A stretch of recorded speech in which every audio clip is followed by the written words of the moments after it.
let's pick up here on top of Yester Hill.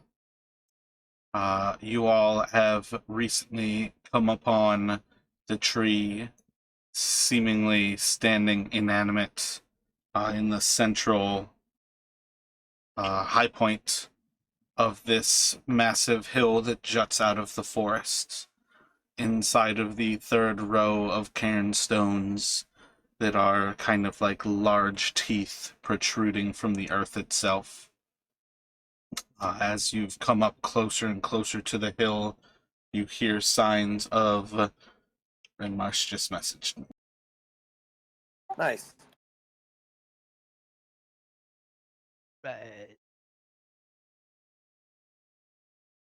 Yeah, so it seems like it's work. Told him basically don't rush too much where you'll get into trouble, but if you can make it, he is welcome. So yeah, I think as you all were coming up to the top of the hill, you would have heard there seems to be like kind of like a drumming that started from around the hill itself. As you approach closer and closer to the tree itself, you started to hear the actual drumming get louder. I believe there were like a few blowgun darts shot into the tree and it seemed to not move. And it was around the time that Flea got close enough to throw the Molotov at it that it then kind of leapt out. No good way to play this without knowing exactly when he will get here, but I guess we're gonna go for it. It has Sarkis grappled. It is on fire, and it is as well hexed. But you all are in the center of the actual top point of Yester Hill.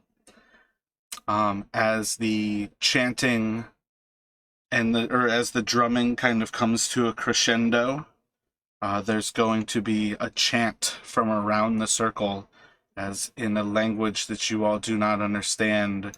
There seems to be a circle of druids kind of stepping out from behind all of the stones. Can you put the map back up? Oh, yep, definitely. As the druids step out from behind the stones, you're going to see around the same time from within, the mist seems to be kind of like condensing down around the stones itself. And at the same point as well, we are going to have Jape kind of walk out of the mist. So this is a rather huge map here, Josh. Actual squares that are on the map itself are 50-foot squares. So you are probably pretty tiny when you look at this map. You will find yourself in the top right, I think, 2 from the left. You see a druid probably 20-30 feet from you in either direction.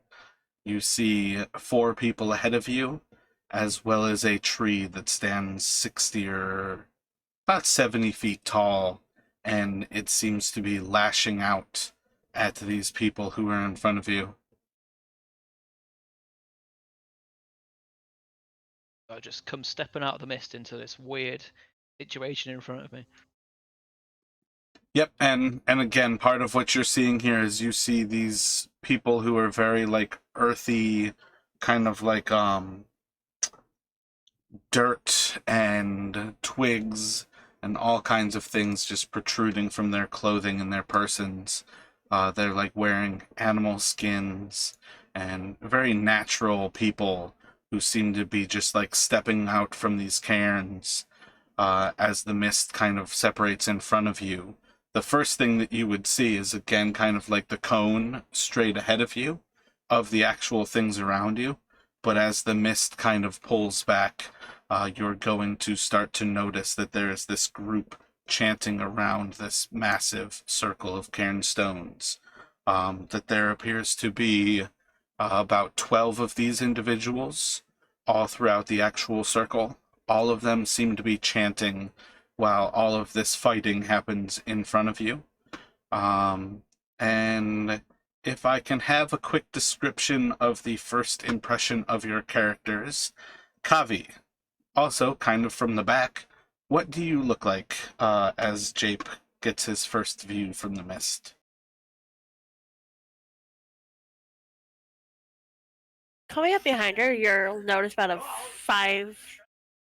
between 5'7" figure with dark purple bluish hair with a lighter skin tone of the same color, a tail, ram's horns, and large bat-like ears, wearing a peasant dress.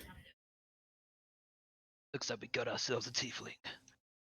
And then Flea, what do you look like? Flea looks like a 5-foot furry human with the occasional fly buzzing around and fleas jumping. Normal stature.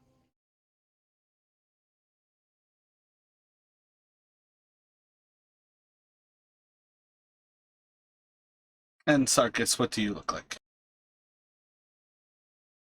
I'm currently being grasped by a tree, squished to death, but if you can see that far away, you'll see a little halfling, older, with a bushy mustache, barely clutching onto his walking stick.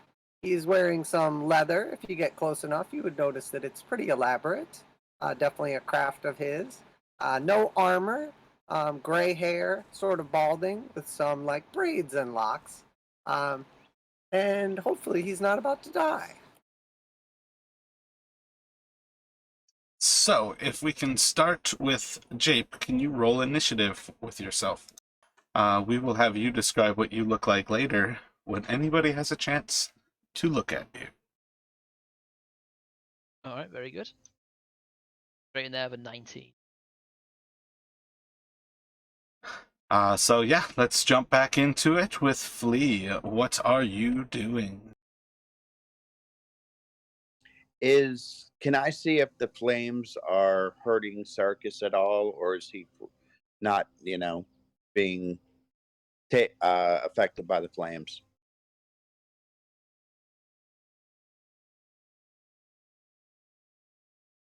Roll a perception check. Yeah, I saw you measuring, but I'm right down there in front. But okay, here it comes. That was me measuring for Jape, sorry. Oh yeah, I almost always hide my measure. I only show you all when I'm doing stuff on purpose.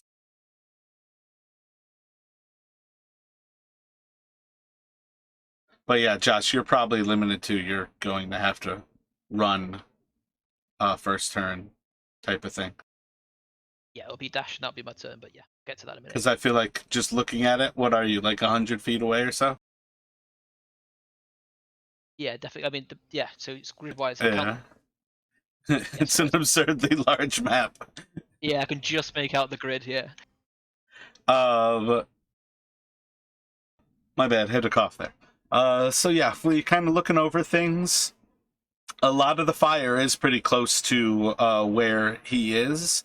Where you threw it at the tree, like the lower levels of the tree are the very things that are actually grasping out at people. So it's pretty dangerous to throw more fire while somebody is being held by the tree. All right, I'm going to put the oil away. I guess that's my first half of my turn, and I'd like to try to shoot with my bow if I have enough time. You can drop the oil. If you have it out, you can drop it. No, I'm going to back away and put it away. I have a feeling I'm going to need it later.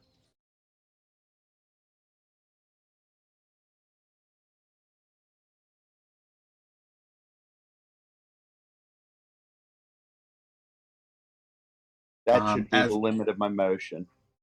As you back away, it is going to swing a branch out at you. It should hit with a 24 to hit.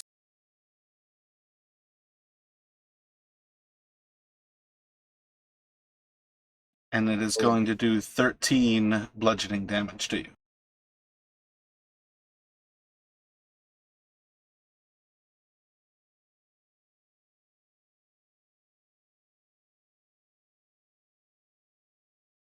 And I'm going to use my uncanny dodge for half.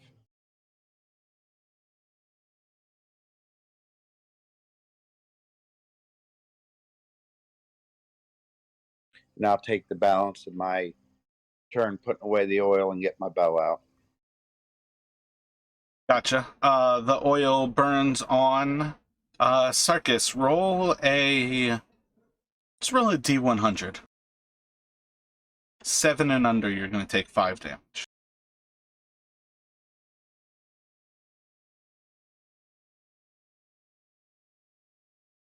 Excellent. As the fire burns into the creature again, it seems to consume the oil, and the fire is quenched. Kavi, what would you like to do? I would like to use Dissonant Whispers on the druid that's more northeast.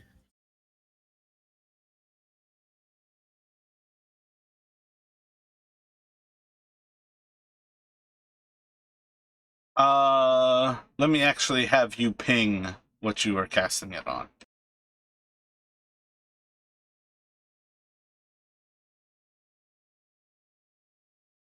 Gotcha. Anything else from you here, Kavi?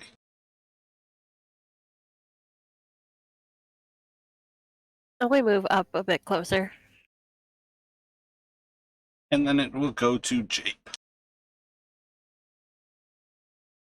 Alright, well, immediately he's going to be incredibly confused about what the hell's going on. So he's going to glance around, see these weird tree druid people chanting, and then he's going to see some people attacking the big evil looking tree. So he's just going to assume immediately that, well, I guess we're fighting. So he's going to shout, "What the fuck's going on? Am I dead? Who are you people? Oh shit, well, here we go." And I'm going to dash as far forwards as I can get to, which I think was the same square you just moved into. So I'll move into the square behind you. As far as diagonals go, you can usually make it to an equally diagonal space as well. But other than that, it should go to Sarkis. All right, so just remind me, am I currently grappled and restrained? Is that what it is? Just grappled. There's no restrained on this one. So you have disadvantage on... no, you just have 0 speed. Yeah, that's all it is.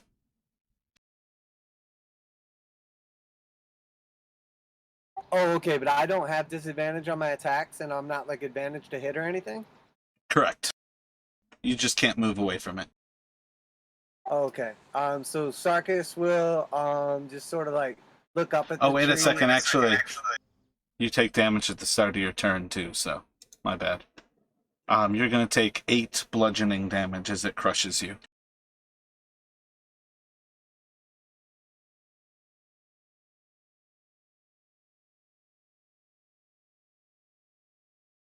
Okay, so as the tree like crushes me, you'll notice that like blood like spurts out of my like ears and nose.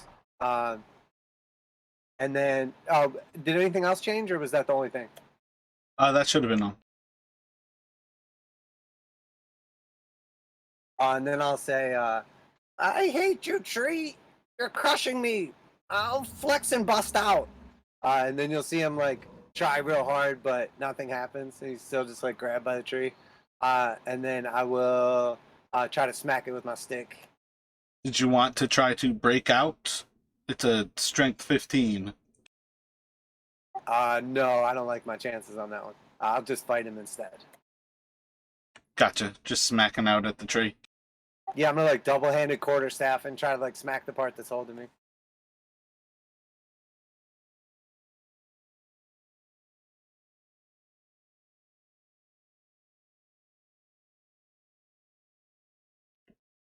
Get a solid hit with the first one, solid hit with the second one.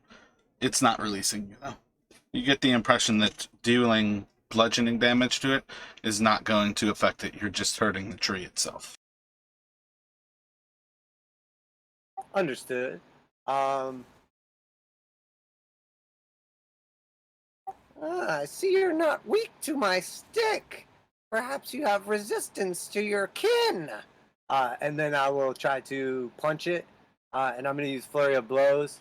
The first one for an attack, and the second one, I'm going to try to Shang Tsung its soul away and heal myself.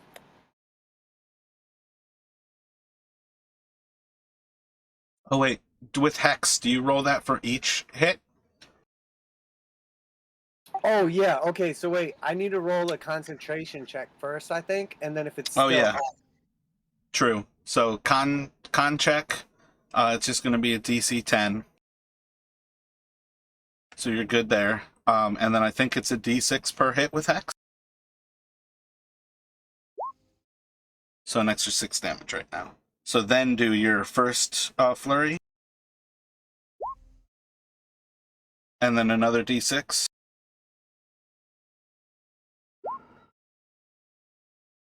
So 6, 14, 15 more damage, and then the healing.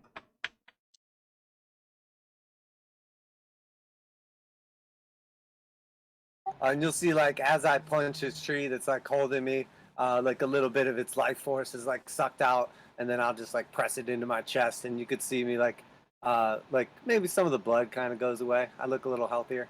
And that's the end of my turn.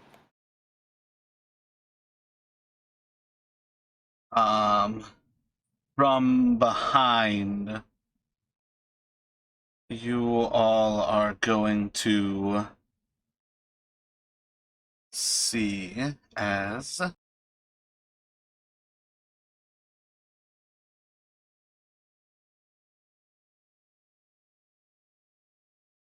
the earth erupts out roots. And Jape and Kavi, I need you to make, I believe, dexterity saving throw.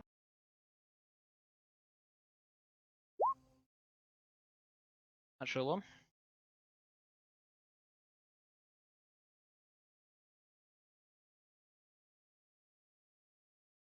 I did not know they were in the fight, or that they could move that far and then attack.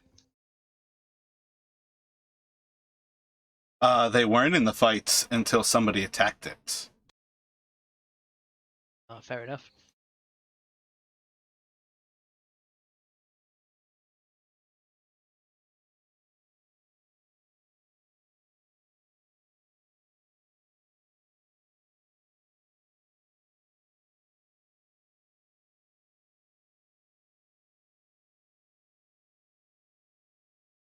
Yeah, my bad. It was a strength saving throw, not a dexterity.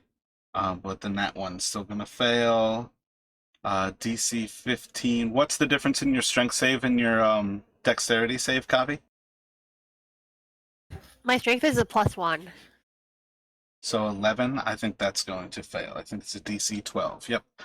So the two of you are going to be, I think this one is going to be grappled and restrained. Just Hooray. restrained.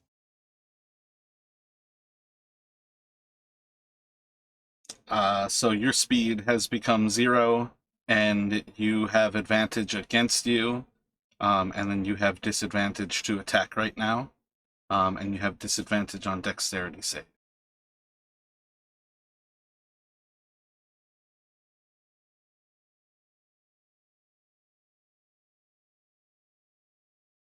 Shit's gonna be over before I can make it to the tree.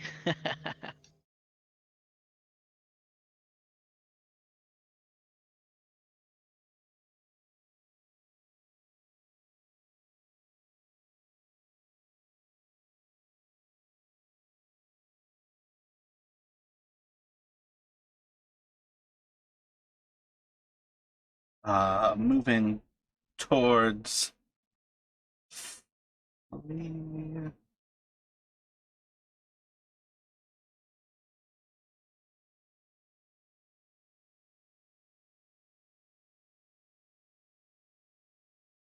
creature is going to reach out, and 2 branches are going to attack Sarkis and Flea. So the first on Sarkis, second on Flea. I think both of those hits should hit with a 26 and a 22. Oh yeah, definitely hits me. Yeah, it hits me. So Sarkis and then Flea. It's going to do 18 bludgeoning and then 16 bludgeoning. Oh God! Uncanny dodge. You can't do it. You already used it. You only have one reaction every turn. It resets on your turn. Okay, I'm So down. you have to take the full damage on that one. And then it's going to use its roots to pick up Flea and grapples him.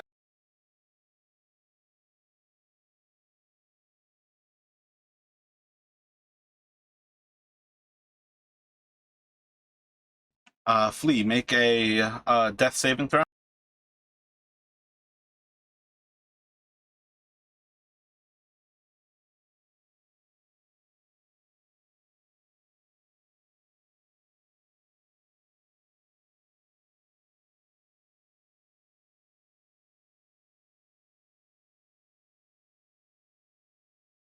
Excellent, one success, and it will go to Kavi.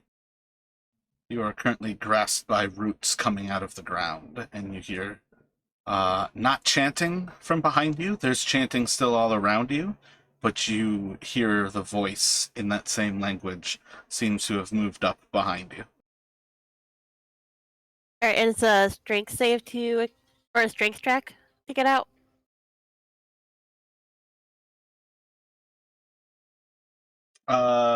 Yes, you have a strength check. DC 12 to break free. You are able to break free. Do you have a bonus action that you would like to do? Otherwise, you can still move.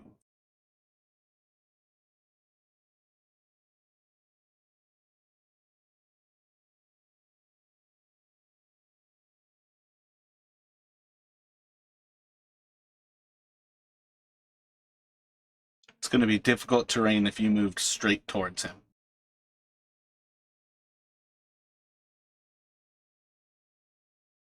Yeah, so it's like 10 to get out. In that case, I'll just use a healing word.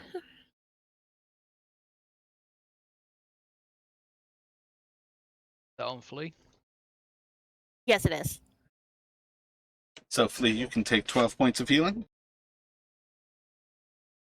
Thank you so much.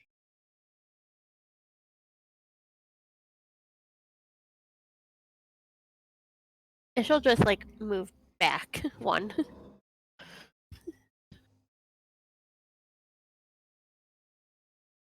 Jape, what would you like to do?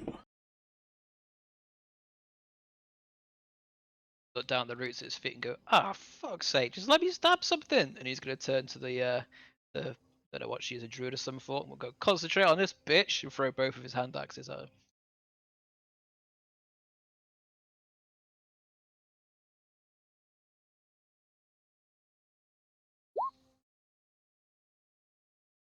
$18 and a 14 to hit. First one will hit. The second one is going to kind of plink off of her as you hear like the hollow sound of like an axe failing to stick into a tree trunk.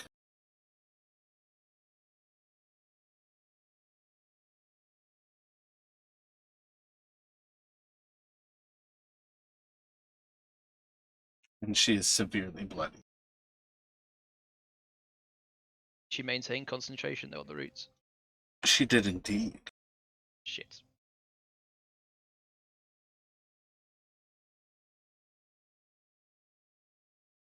That's all I can do. I don't have good bonus action economy when I can't get in melee range. Do you have another hand axe? Nope, got 2. How about we pretend like you carry more hand axes because you can make 3 attacks in a turn now? So make another hand axe attack. Oh, well, thank you. I'll do that then. Right, 23 to hit for 4 damage. She has 5 hit points left. She's still up. And she still holds concentration. Hey, lie down, you tree bitch. And it's gonna go to Sarkis. That 20 I roll was to maintain hex, so I believe I maintain it if I just roll over the damage. Oh, okay, I see it. Yeah, I mean, I would have to deal 40 damage to you on this turn to make a 20, or 42 damage to make a 20 not matter. So yeah, you're definitely good. And what is it? It's a D6 damage. So you're gonna take 10 more bludgeoning at the start of your turn. Oh, from being grappled, I will. Yeah, like the route that it has you in deals damage at the start of your turn, so that's what the concentration ends up being for. Wait, that concentration was from last turn. So yeah, this would be another concentration check at the start of your turn. Okay, I'm down. Do a death saving throw.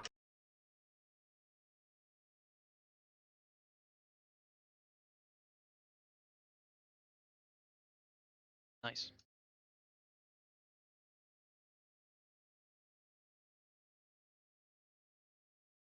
Yeah, I did not realize that was what was going on there. I would have done something differently. Like last turn, you were thinking something differently, or what do you mean? Well, yeah, I would have acted differently if I knew that was what was going on. But that's okay. I was at least going to do a stunning strike to it if I was like, but that's fine. Just go ahead. Yeah. Druid is going to pull a twig from within their hair and kind of start to spin it in their hand. And then it's just going to start to levitate right above their hand as it kind of spins quicker and quicker. And then they just blow into their hand, and the twig's going to disappear.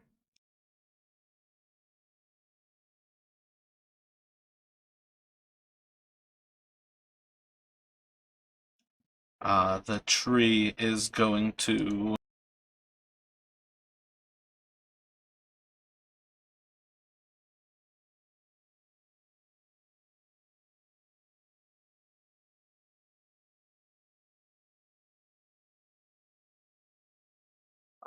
move around, and it is going to lash out with a branch at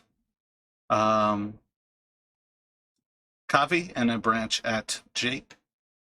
So first one at Kavi, 15 to hit you. And then at Jape, an 18. 18 from a 9. Oh, yeah, that hits. Also hits. So on Kavi, it's going to do 19 damage. On Jape, it is going to do 13 damage, both bludgeoning. Alright, that will also trigger Hellish Rebuke. Roll for it. That's just straight damage, right? There's no save against it? Oh, okay, it still is DC. Dexterity?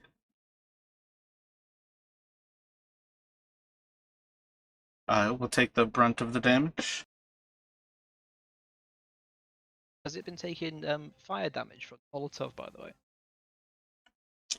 Flasks of oil burn for 2 turns. They deal 5 damage each turn. Okay. So it burnt out already. It was just me. I was just trying to gauge how hurt it is. I just assumed you'd been rolling it quietly or something. It is not terribly hurt right now, but it's definitely got some damage on it. I am very hurt.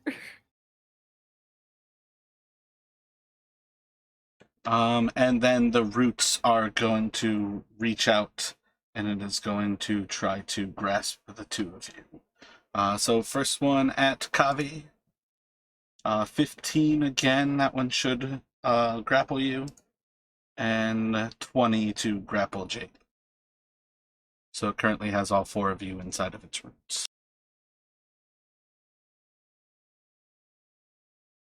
Does that mean I'm double grappled or just single grappled by the tree? It overwrites the previous.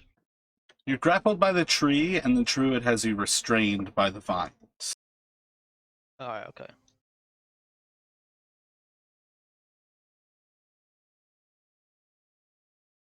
Roll another death save, Flea.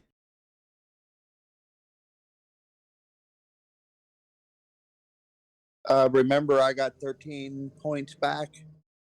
Oh, okay. Start of your turn, you are going to take 10 more bludgeoning damage, so you should be at 3 hit points. What would you like to do? What were you holding when you went down? My bow. Your bow is on the ground about 30 feet away right now. Yeah. I guess it's going to have to be tried to. I want to try to break free. It's a strength saving throw. Yep, you can try to force yourself free. DC 15 to escape with strength. Strength check. It is not a saving throw. Do you have a difference between your... Well, it doesn't matter with a 4. Yeah, there ain't no help. And with the last bit of my time, I want to do a dagger strike then.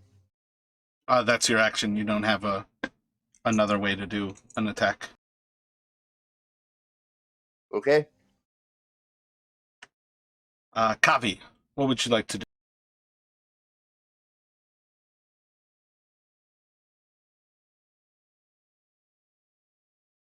You will take 8 bludgeoning damage at the start of your turn, Kavi.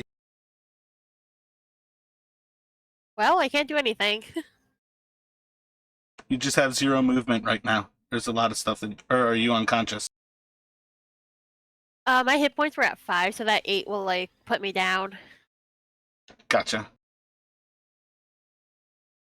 Roll a death saving throw.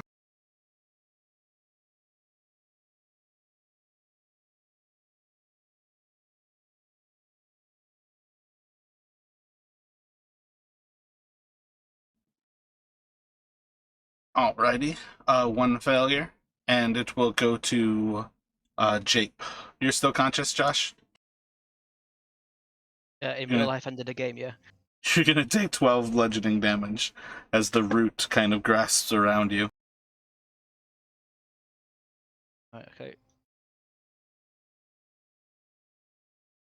Well.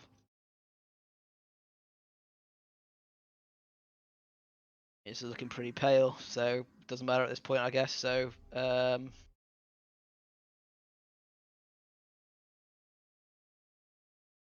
no point stabilizing Covey because I need to make a death saving throw in case she rolls a 20 and gets back up on her feet.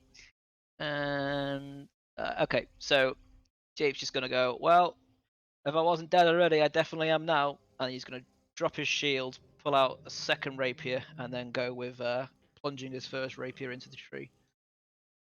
See, I like piercing damage.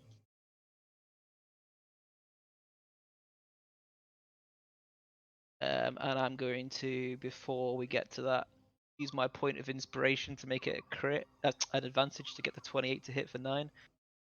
You can roll another d20. If you want to use advantage, you have to mention it ahead of time. Otherwise, it's a fresh roll. You don't get to choose to take that one that you already see. Okay. So yeah, a 26 will hit, so you can deal 9 damage to it. Alright, and then I'm going to stab it again, this time with the steel rapier.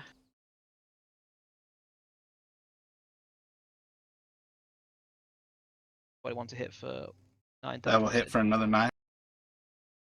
Okay, and then for a third attack, I'm going to go for another rapier. Let me just check my maneuvers first.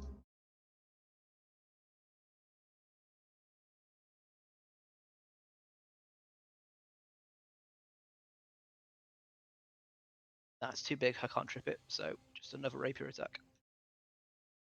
The golden rapier. Only an 11 to hit.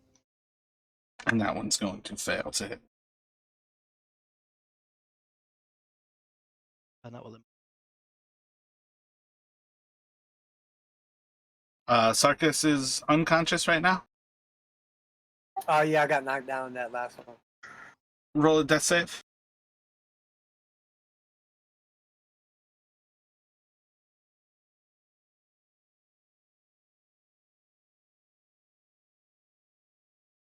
I want to use my inspiration with that one.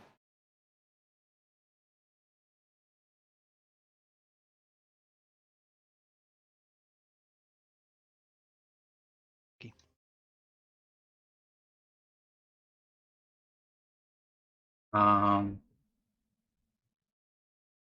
a small little butterfly is just going to fly up next to the druid, and it's going to land. And I believe Jape is the only one who's conscious right now as it lands on their shoulder. She's just going to whisper into it over her shoulder, and then it's going to fly and land on you and say,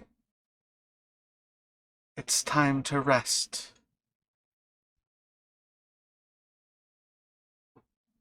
Just give Please, in." still conscious. Flea is still conscious as well? Yes, sir. Oh, I only had one choice on that one, so Josh, you hear that message. And then it will go to Flea. Start of your turn, you're going to take 10 bludgeoning.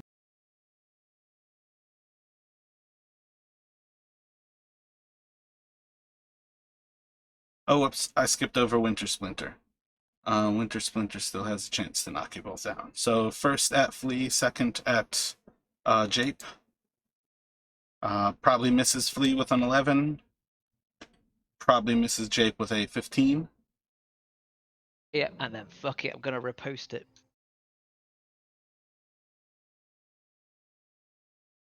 The Or- druid or just have- shakes its head. Or have I already been told to sleep at this point? Sorry. You've already been told to sleep. That was on the druid's turn. Okay, in that case, then I would have already heard that before this, so I would already be abiding by that. So yeah, I wouldn't do that. Flea, what are you doing? Okay. Sorry. Can I give my healing potion to Sarkis? You have no movement to get to Sarkis.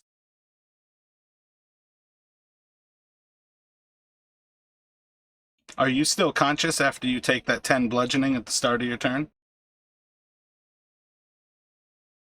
Can't be after that, surely, mate.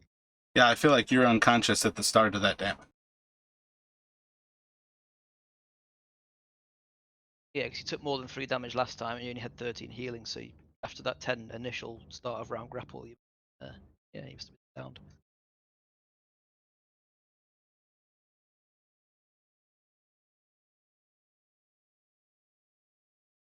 So I think take a death save at the start of your turn for us, Flea.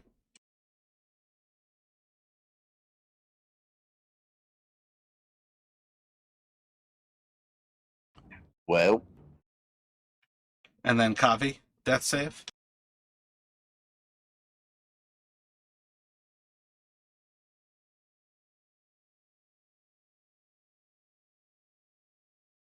So Kavi, you are conscious at 1 hit point. You have dropped whatever is in your hands. What were you holding previously?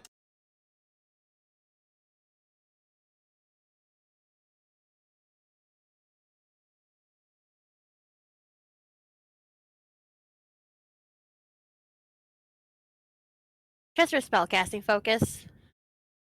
So probably her loot. So what would you like to do here?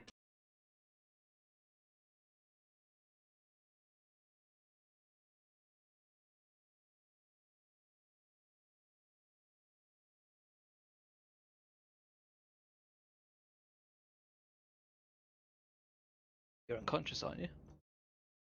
No, she rolled a 20. You don't have to whisper them to Oh, me either, Kavi. Okay.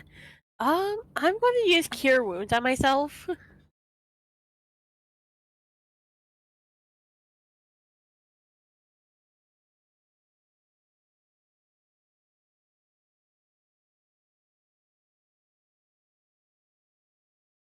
Any bonus action from you, your movement is otherwise 0.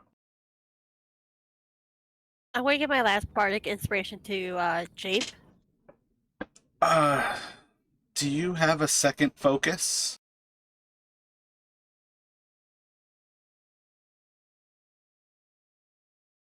Probably her book, which is in her pouch. That's not technically a focus. Do a dexterity. Do an acrobatics for me. DC 12 to see if you're able to grab your loot. Alright, cool. So yeah, you can then inspire Jape. And it will go to Jape. What would you like to do?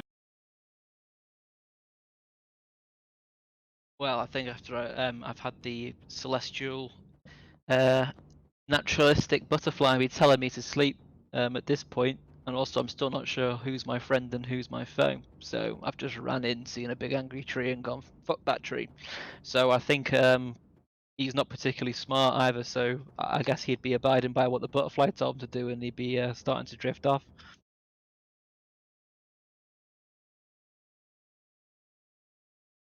Sarkis, I believe you are 1-1 right now. Do a death save for us.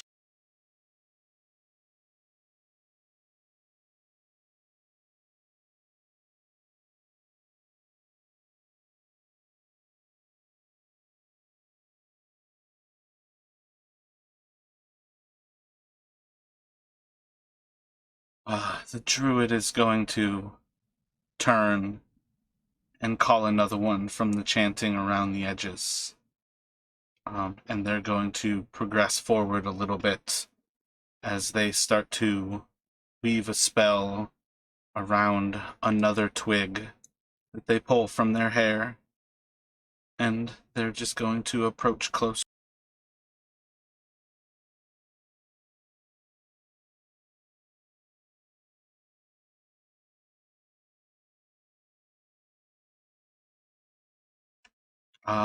So right now, Jape and Kavi are conscious. Let's see. Jape, you're gonna notice as the tension grasping against you loosens. Kavi, you are getting struck by another branch. Does a 14 hit you? Yes, it does. And it is going to do 20 bludgeoning damage as it hits you with another branch. Well, I'm down again. Flea. Do a death save, so? I think kind of just down the line, Flea, Kavi, and then one more from Sarkis, please. Just all three of you.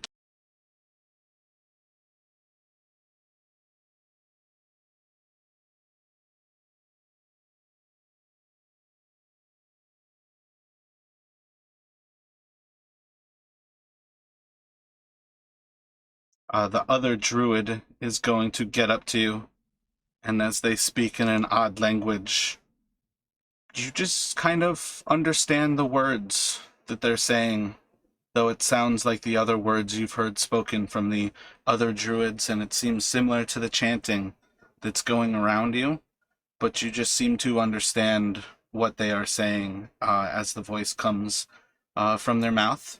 And Jape, you just hear, "Please, do not struggle. Have the rest. Just stop this." And then I think that will effectively end the combat there.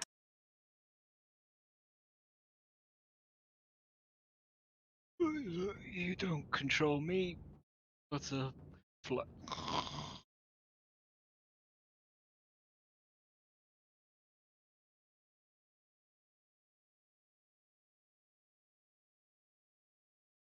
So some amount of time is going to pass here. You all are going to awake in pretty much the same area inside of this large cairn circle.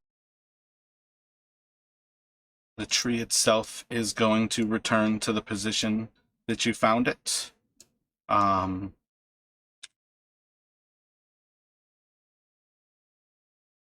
the druids are going to kind of be sitting around your group, who's just more or less sat down as you kind of feel for things.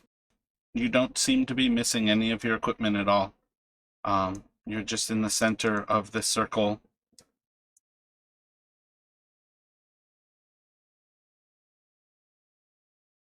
As you come to consciousness one after another, you hear the actual conversation around you. Doesn't seem to really make sense, but one druid in particular who seems to respond. Everybody else goes silent when they go to speak. That one druid seems to speak in the same language, but you understand what they are actually saying. You are the ones from the winery, the crushers of grapes. Why have they sent you here?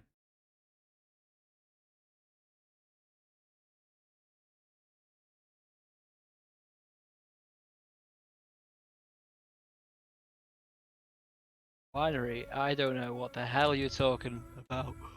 All I know is I'm here and I don't know what's going on. I don't know what's happening. Can somebody explain why did you bring me here?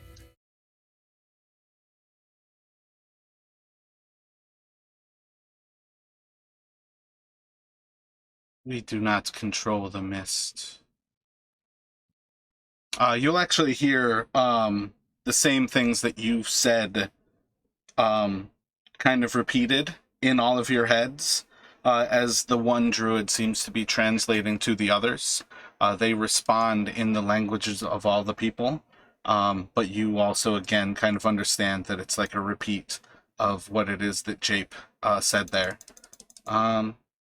So how about at this point we actually have a description. What does Jape look like while you all are basically sat in this circle of druids? Okay, so although I imagine at this point he's sat on his ass on the floor, but he is a human, a Caucasian human. He's got, he's 5'9", so he's not particularly tall for a human, but you know, he's not particularly short either. And he has got shaved sides of his head where his hair is sides, but he's got long hair on top, or medium length hair on top that's swept back into what you can assume is a stylish cut for a higher sort of nobility or social class in some of the major cities in the on the Sword Coast. He's clean shaven, you know, somebody who clearly kind of thinks quite highly of himself, might be slightly vain. He is currently wearing bright red, cherry red dyed armor over the top of some tattered looking but fine clothes underneath that look like they might be slightly out of fashion, so or maybe, you know, 6 or 7 years old, so something that have seen some better days, but once upon a time were some nice clothes. He's got two rapiers, one of which is gold and very ornate, the other is just a very standard looking rapier. Yeah, so apart from that, from what you can tell immediately, is he's somebody who is quite a brawler. He's a close range combatant. He's definitely not somebody who is a spellcaster or somebody who is a follower of the gods. You'll notice as well that although he doesn't look at all particularly beaten up, he has got some now dried blood trickling down from one of his ears.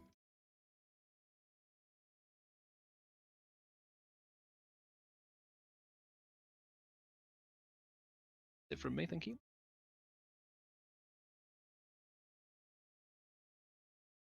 Among the others that you've already seen, when you kind of start to come back to consciousness in this circle as well, you would eventually notice that there seems to be a young woman young girl, who's probably like about preteen or maybe very much like a young teenager.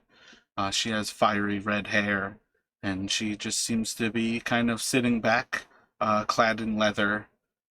She has like just a very dark black outfit, and a cloak that is now like thrown off of her head. But she seems to be a part of this group that the druids have brought into this circle. But they otherwise continue the questioning, just trying to figure out what it is that you all are doing in this place.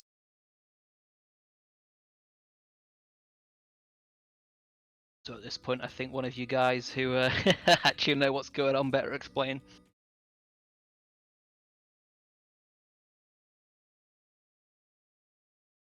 Oh, so are we all conscious now again?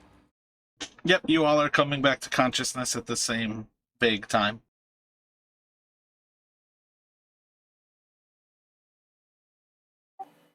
Came here to destroy the tree and exact revenge for destroying the Wizard of Wines.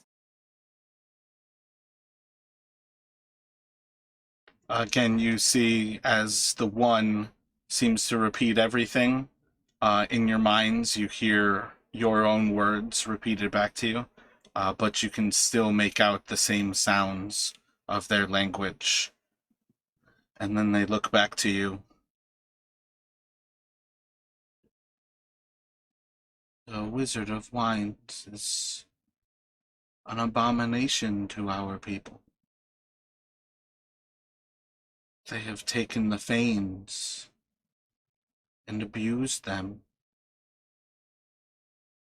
turned them into unnatural things that have opened this realm to the hell it has become.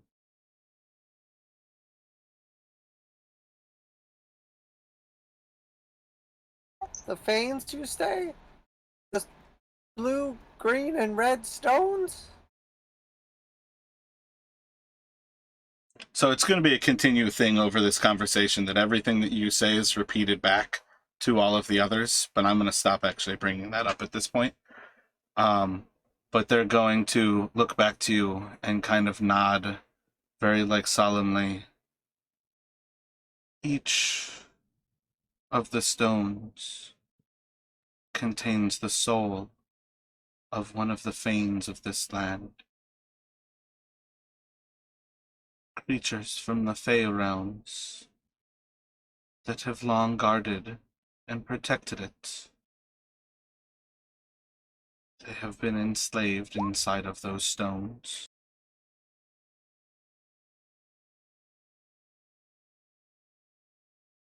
No, none of you understand this language. That's why they are got it. in particular. Understood, thank you. The Fey realm, you say? And all of a sudden, Sarkis's stomach will gurgle really loud, and he'll sort of put his hand on it.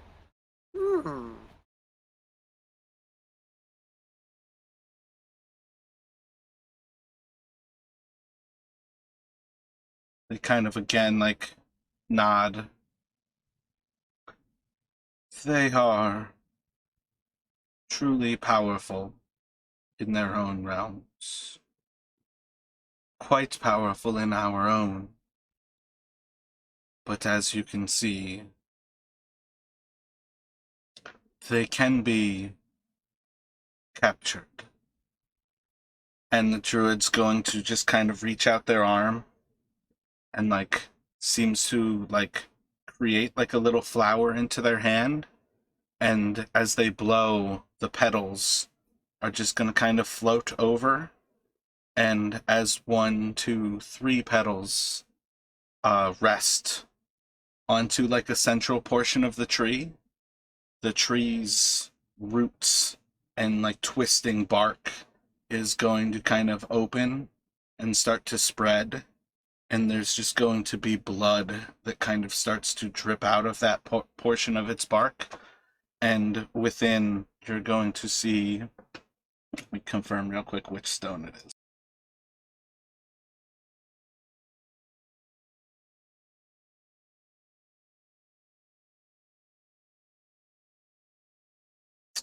You are going to see a ruby red stone that is probably about twice the size of your fist, almost the size of a human skull.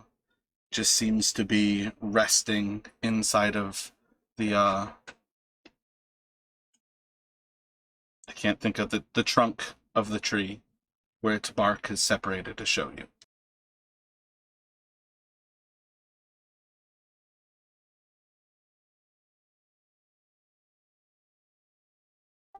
how does destroying the Wizard of Wines help you? Why?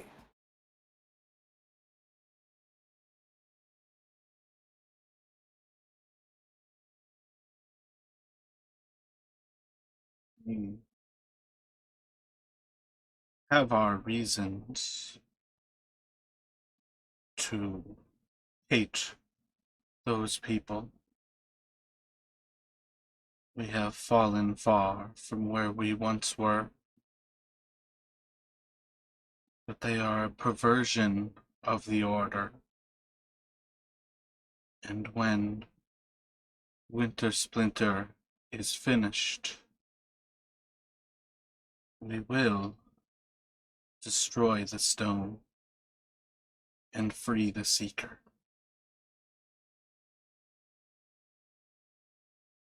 But for hundreds of years, the wizard, the drink.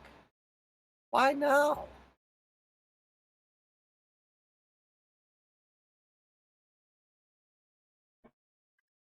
We have gone for the stones for many lifetimes. The Lord of these lands has done much to protect the family who took it from the wizard, captured the Fanes. It is only recently that his blessing has waned, and we were more capable of finding our own way within that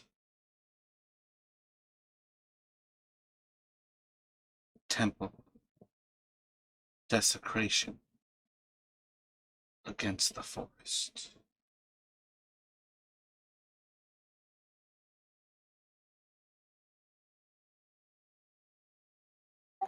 You destroyed the refuge of good people. In this cursed land, there's few places where those that wish to be left alone can be so. And you've destroyed one of the few things that brings joy to these people, to this land, to everyone. Why? Why was it so necessary after all this time? Could you not have gone for the other stones?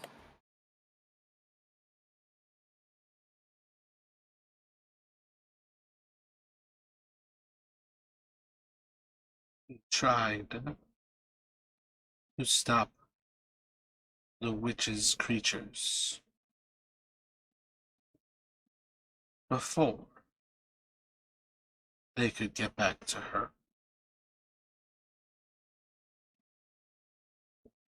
It cost us many of our order to do such things. There are those who think she is a return to nature. But those who would pervert the land are our enemy. If they wish to find joy, the usurpers should look no further than the woods about them and the pleasures of a true life. Hey, look, listen, I just got here, and no offense to you, tiefling, little old man, and arrow guy, but these druid people are making a lot of sense. So, may have been a little rash when I suddenly appeared here, and I do not know what is happening. So,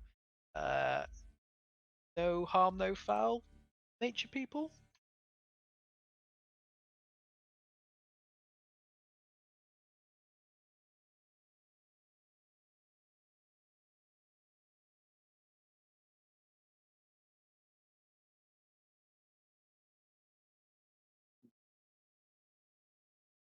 have no intention to harm you, but you are on sacred ground, and all of your kind are among the invaders of our land.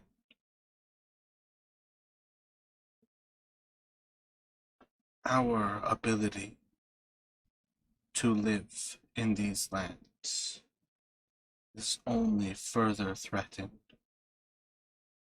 moment by moment as the lord of these lands and the peoples who live within their stone walls infect our forests, our mountains, and our lakes.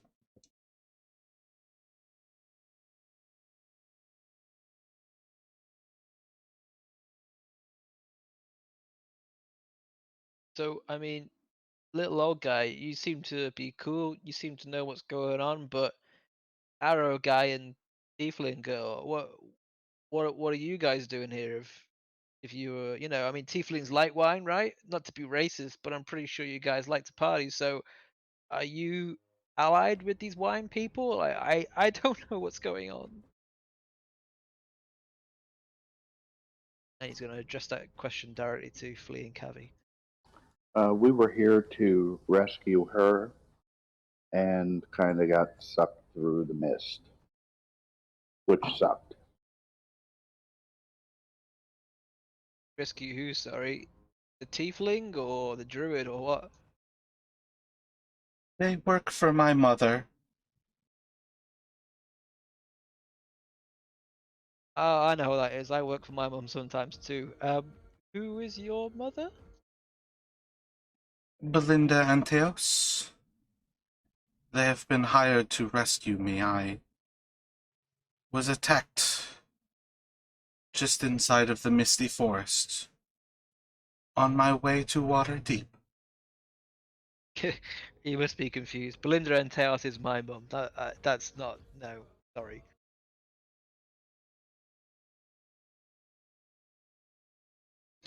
Please, don't be absurd. This is not the time for lies. I'm not lying. I have no reason to lie. Look, and he's going to point to the crest that he's got on his armor, which is a very small pin on it at the edge of his small cloak on his back, which is the symbol of House Antaeus from Waterdeep. Trust me, Belinda's my mum. She's in Daggerford at the moment. We run the bank. Yeah, they're my family. Although I'm not on the greatest terms with them. Trust me, I know my family. That is my mum. I am not confused. She's gonna, like, slowly stand up as she kind of looks around at the people who are encircling all of you and move closer to you. And as she kind of leans in to inspect the crest that you've shown her. Damn, it's been ages since I actually brought up the Anteos crest, but I can show everybody it. Yeah, it's been a while. It's been like a year.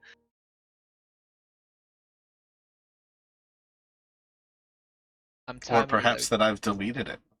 Oh, that might have been on OneNotes.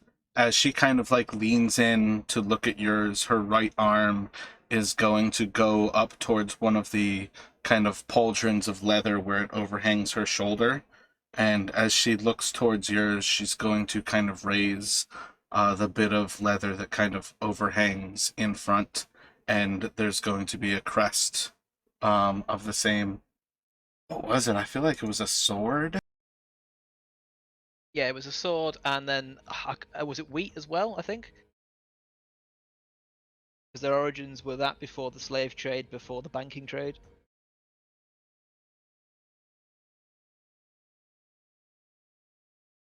I'll have to just grab it at a different point here, but yeah, it was. I feel like it was like a rather bloody one because I feel like it had like the blood of their enemies, kind of thing.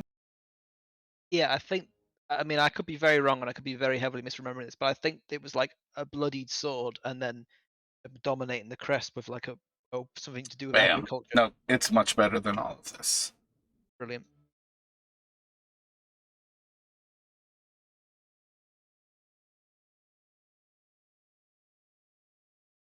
So I'm about to drop it inside of Discord.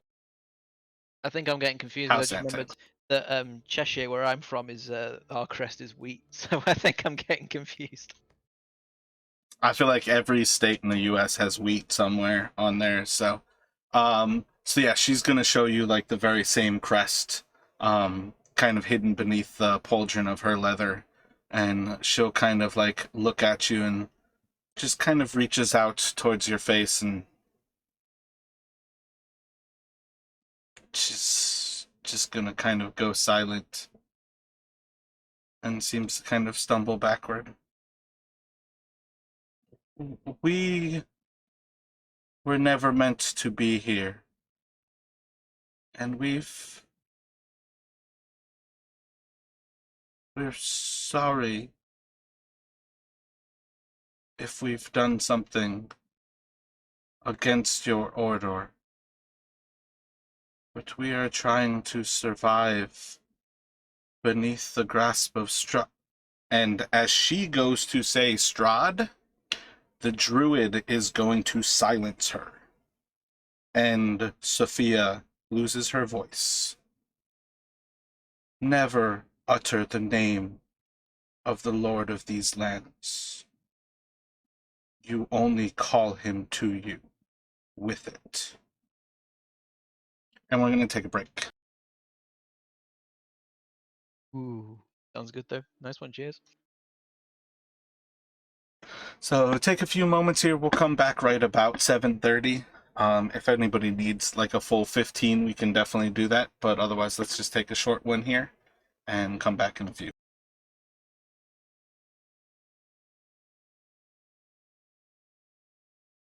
All right, nice one. Although tonight, for the first time ever, I'm prepared. Got all the things I need around me. I got my whiskey stones, got my bottle, I got my array of other drinks nearby. I'm all good.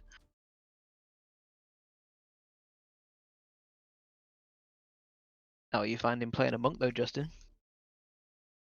Oh, I fucked that all up, man. I was planning on using the Stunning Strike right there. I did not realize that the grapple effect is why. He psyched me out when I took my first turn there. I didn't take damage, and then he like back. So I didn't realize that's what was doing the damage. I didn't realize it was from being grappled. So that's why I said, oh, don't worry, I'll just do it next turn. And then when I realized that's what it was, I was like, oh shit, I'm not gonna have a chance to do it again.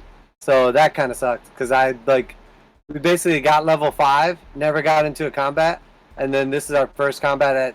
Oh wait, no, I think we're still level 5. Maybe we're level 6 now, but I still haven't gotten to use Stunning Strike yet. I was like about to try to use it there. You're 5th. Oh, okay, 5. Yeah, so this was like our first combat. I was like waiting to try to use Stunning Strike like this whole time, and then got psyched out. But I also was planning on teleporting out of the grasp, but I didn't realize that was what was damaging me.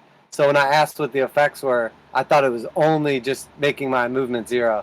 I didn't realize I was going to be taking damage. So again, I was like planning to teleport out of its grasp because I thought I was going to have disadvantage on attacks, but I got psyched out by all the rollbacks. So what was the hex you applied? I have like this Fey Touch ability, so I get like 2 spells basically. I have Hex once per day, and I have Misty Step once per day. And that's what I meant. I was about to Misty Step out of its grasp right there, but I didn't realize it was gonna like damage me again. So I was like, oh, I'll stay in combat 1 round and try to Stunning Strike it. And then of course I didn't even Stunning Strike it, so it was like all for naught. I see. Yeah, my weak understanding of monks, I mean, obviously, apart from how Yarn played Kelvin and stuff, is that yeah, it's all about that stunning strike. Oh, and the beefy movement distance as well, movement speed. Yeah, it was sort of a psych out because we had a whole plan and momentum going into this like last week, and then we basically had 1 round of combat, and then it like kind of froze up. Like that's where we like took our leave, So like coming straight back into combat and everything kind of was a psych out. Yeah, it makes sense. Plus, you were a guy down, so you effectively had one person, which was me, replace the other person, and I appeared 90 feet away, and as a melee close combat, there was none of that. And then getting that other druid involved, I feel like that was a misstep.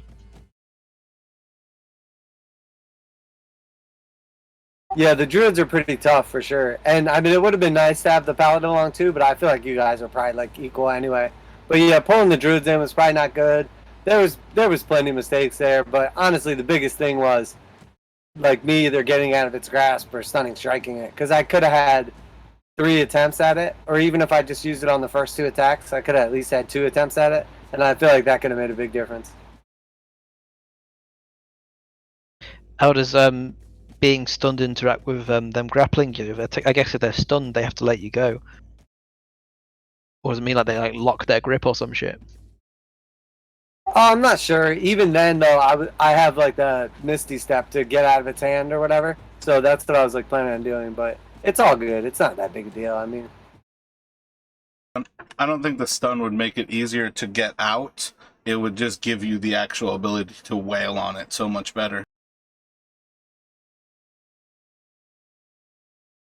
yeah, my plan was to use my bonus action to. Well, when I thought originally that I was gonna have disadvantage on attacks, I was gonna teleport away from it and then run back up and attack it and stunning strike it. But when you said that it only grappled me, so the only effect was movement going to 0, I was like, oh, that's cool. I'll just stay here and attack it, and then I can see how everything else goes. But that would have changed. I wouldn't have done the heal and the flurry of blows. I would have just done 2 attempts at stunning strike and then teleported out of combat. But again, it's not a big deal. It's whatever. Yeah, true. Plus, also the whole bludgeoning damage resistance thing doesn't help as well, because I feel like based on what we've got, I got rogue piercing, myself piercing, but you in obviously direct contact initially. Yeah, I'm not sure. Well, Tiefling, I suppose, was a cleric, so I guess she does, radiant-esque damage and stuff like that. But it meant that in general for you, your damage would have been mitigated to a very low level anyway, before it coming down to the fact that you become, CC-based rolled in that position as well. None of you are using the right kind of damage that you would want to use against a tree. Do you stab a tree with a rapier to cut it down? I haven't felled a tree before. One time, I had to climb a tree with a chainsaw on a pole, and I chopped off branches when I was in the tree. But I'm not allowed to talk about that because my friend who I did it for is a health and safety executive member, and if anybody finds out, he could be sacked for commissioning something to happen in his garden.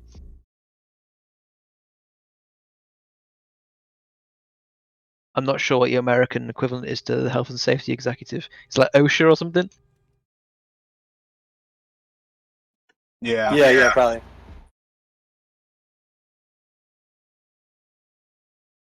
It's the people that come to your place of work and you get like 6 hours notice and you spend 6 hours using every single employee you have to make the place look tidy and safe. Or they shut you down.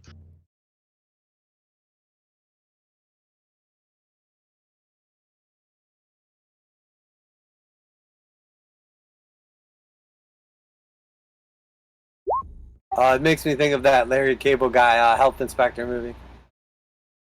Oh, that, yeah. Yeah. How else do you think he's gotten here, Stephen? Osmosis? That movie's so funny. I was really late to play with that one. I think I watched it for the first time like 6 years ago, 5, 6 years ago or something like that. Which is still like 15 years after it came out, but yeah, it is brilliant. I don't think they would be able to like show that movie anymore. It would instantly be canceled because he's like misgendering like his partner like the whole movie. Oh shit, yeah. I mean, there's a lot of films from like the late 90s, early 2000s that just wouldn't fly these days. Even from like the mid to early 2010s wouldn't fly these days. But yeah, there's that one line about osmosis. Like I literally paused the film because I was like I couldn't breathe because I was laughing, like laughing so much. And that when I watch a film is incredibly rare. I'm like the kind of person that watches a film and you do the whole sharp exhale out your nose at funny scenes. That's normally all that they get out of me at the absolute limit. But yeah, with Cable Guy, with that one scene with osmosis, I was literally in bits. I feel like there's a couple lines in that movie. I can't think of them off the top of my head. It's been so long, but I feel like there's a few lines where it's just like, holy shit, that was hilarious. Yeah, I mean, I know his career started a couple of films before that, but I really feel like that Cable Guy film kind of really moved Jim Carrey into the spotlight. Because wasn't he on Saturday Night Live before that as well, like in the early 90s or something? In Living Color. Oh, right, okay, yeah, that was it. I knew it was something like that, but yeah, so he was kind of already like a TV face, and then he did a couple of films, and I'm pretty sure his next film after Cable Guy must have been Liar Liar or something, which was a big budget comedy film. But yeah, that Cable Guy one I think is like what really put Jim Carrey in the spotlight. I feel like he did pretty good with Ace Ventura, Cable Guy, and I do think Liar Liar kind of falls into it, but he had like a really hot streak. I'm not sure which came out first, but it was the big difference where he got almost away from what In Living Color was and became like a household name, I feel like, overnight. Yeah, I think maybe Ace Ventura did come shortly before Cable Guy, but I thought that like from Ace Ventura onwards, he never had a supporting role again. He was always the main character, the protagonist. So I thought that with Cable Guy being a backup character role, I thought that must have been the last time that he was ever in the pay grade to be that. I've never thought of him and Cable Guy as the backup, but that kind of makes sense against, what is it, like Matthew Roderick? Yeah, exactly, a mega A-lister. Yeah, from Ferris Bueller and shit. A few years before that became his jettison into the lead role. Yeah. The Mask was another really good one with Jim Carrey. Like early. I never thought The Mask was funny though.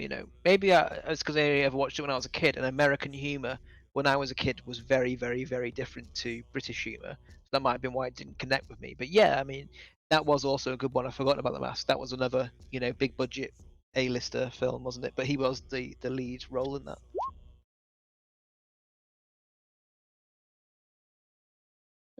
Excellent. Yeah, with everybody back, we can kind of pop back in at that moment where the druid silences Sophia and tells you that using the name of Strahd only calls him to your position.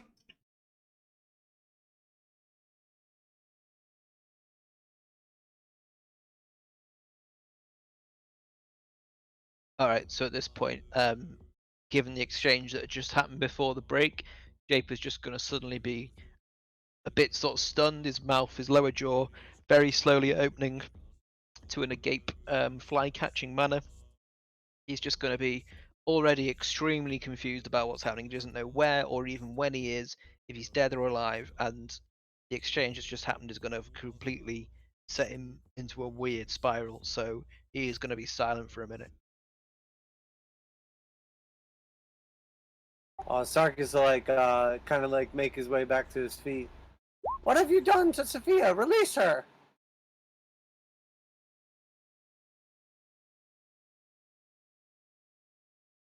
Comes here regularly. We are always understanding that he may be here. But there is no reason to call him now. She If you can harm... Oh, sorry, go ahead. Nope, go ahead. If you harm the girl, you will release his vengeance on us all. He is the only reason we're still alive, and we wish to get her free of this place so that he cannot make of her his bride. And if you hurt her, you will bring down the wrath of him on us all. The lord of these lands is a vile creature. If you intend to struggle against him, you may find yourself more understanding of our own goals. As to the Fanes, For they have long been the protectors of this land, and for the entire reign of this lord, they have been locked in those stones. Wisps of their former selves alone remains. And that is why we intend to get the stones and use their power to end the curse over this land, to free us all, or those that we can. Where is the third stone?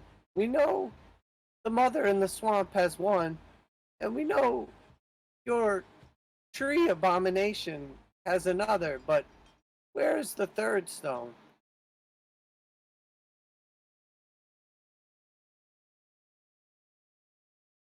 It was stolen many years ago. We know not where it has gone.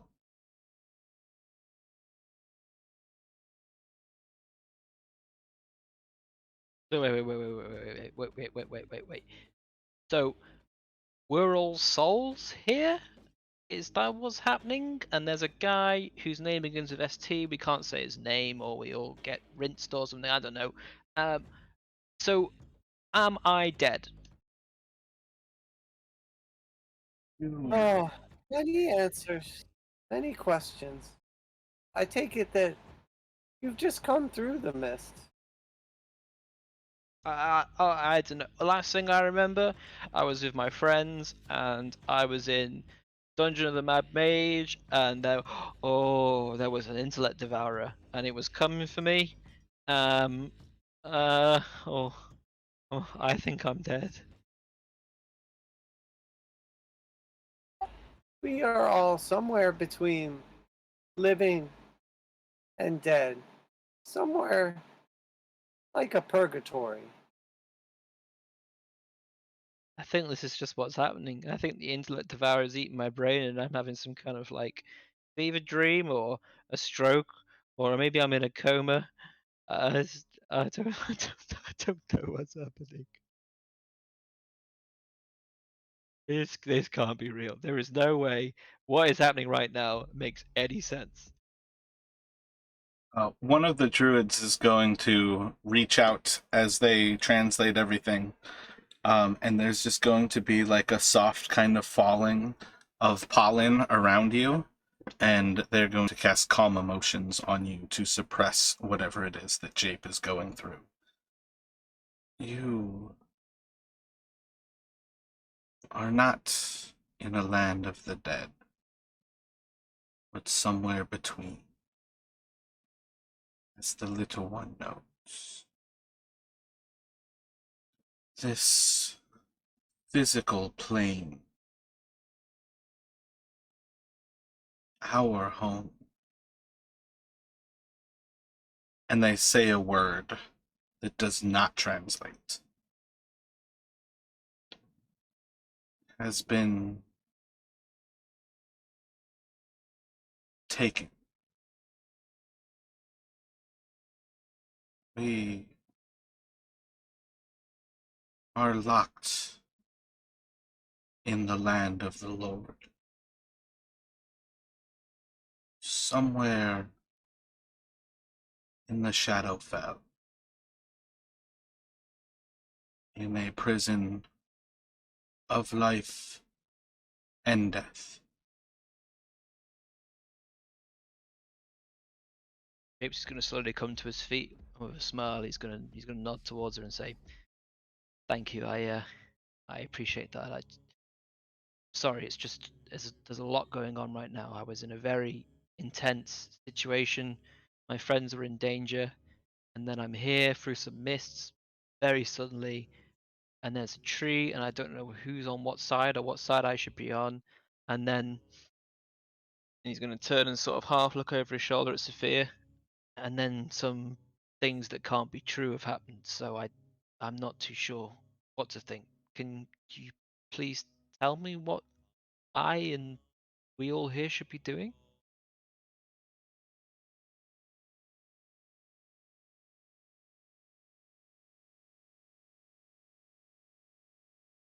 One moment, friend. When the time is right, We will answer your questions, but first, there's more important things. You say the third stone was taken. Taken by who or what? We don't have these answers. It was not our doing. Wintersplinter is the proof of our first opportunity to take back one of the Fanes. Our duty was to return the vineyard from whence it came, to destroy everything the wizard had created. We would use Wintersplinter to find and release the other Fanes before bringing the Seeker back.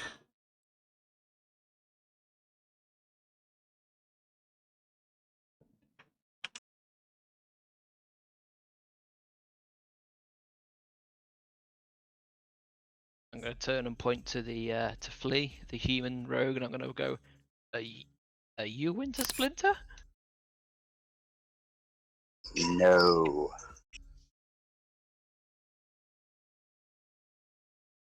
This kind of feels like a good time for an augury. What decision are you trying to ask about?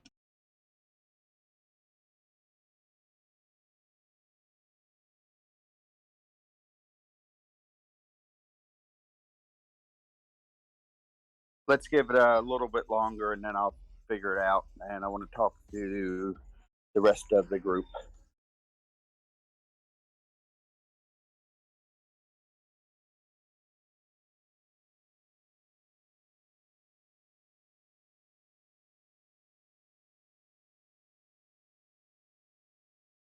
Wintersplinter is the tree. One who destroyed the wizard. Killed the winery. You say your last name is Antios? Yes. Yes.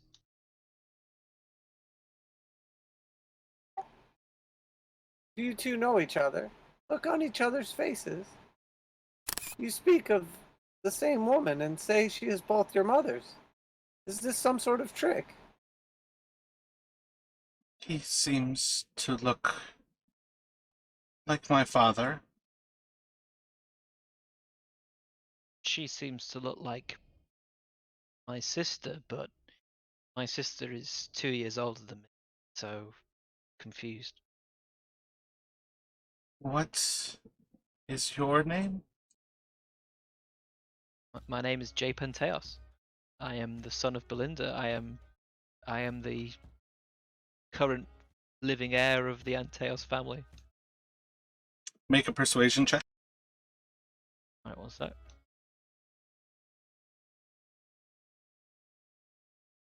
Ooh, a 6.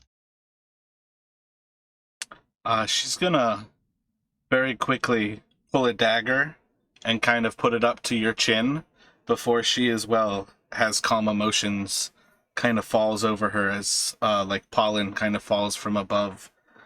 And she like lowers it.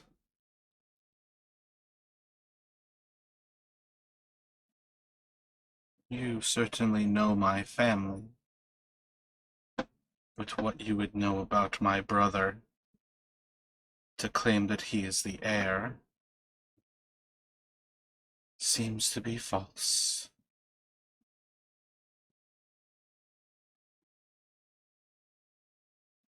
And she's gonna kind of look back.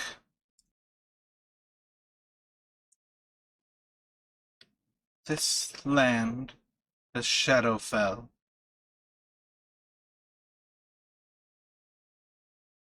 could he be from another time in my life?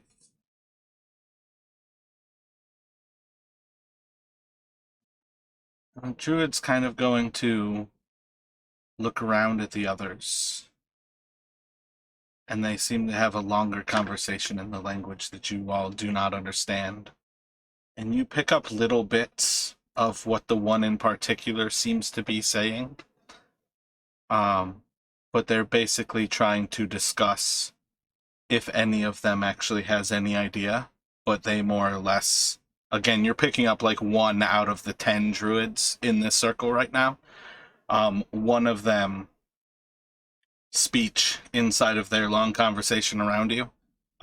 But it appears to be that they all don't really understand what sort of ramifications this would have on time. I mean, claim to be who you want, but don't ever cast aspersions upon who I am. I know who I am. Not proud of it. I've done some shit since then, but I am Jape Anteos, and I don't appreciate you suggesting otherwise. If you knew the Anteos family, if you knew who we were, you wouldn't dare claim that I was someone else. And if you knew me, you'd know that when I was 16, I was sent to that damn fucking paladin school because me and my sister, we didn't abide by the Anteos rule. And as the elder brother of the two of us, I was sent away to be guided into being something the family would be proud of. And that didn't stick well with me. So now I think about it, you want to say I'm not from the Anteos family? Well, that's fine by me. But I'm not claiming to be someone I'm not. Belinda is my bitch of a mother.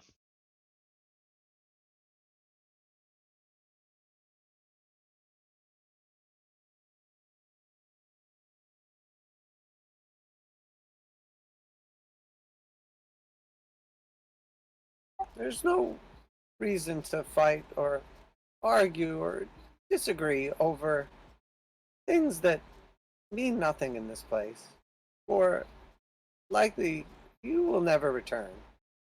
But while we are here, it makes sense to work together as best we can. The real question is, can we trust these druids? Are they allies?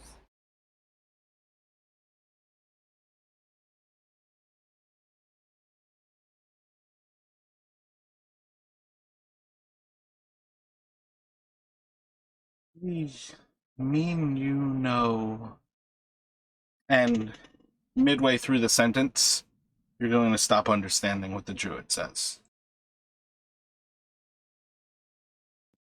And after a moment, she's going to kind of notice across your faces,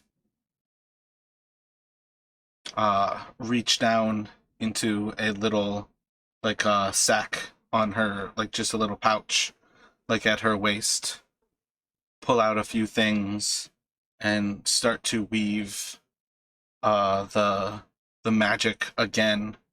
And at the end of it, she's going to take what appears to be a little diamond, put it on her tongue, and as the diamond touches her tongue, you hear the last few words of her incantation before she continues.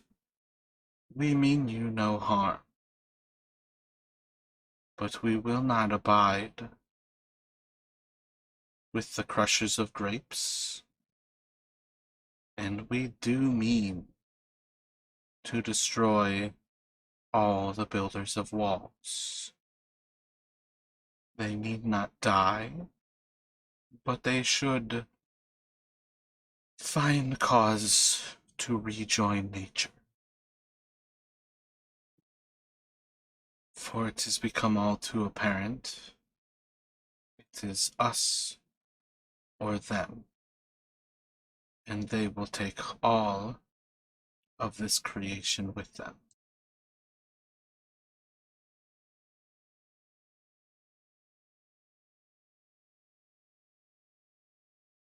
So then, Sarkis, did you say your name?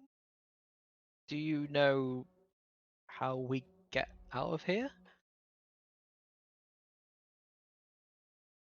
I don't know who these friendly druids are or who these weird grape crushers are, but all I know is that surely You guys can't be happy being here, right?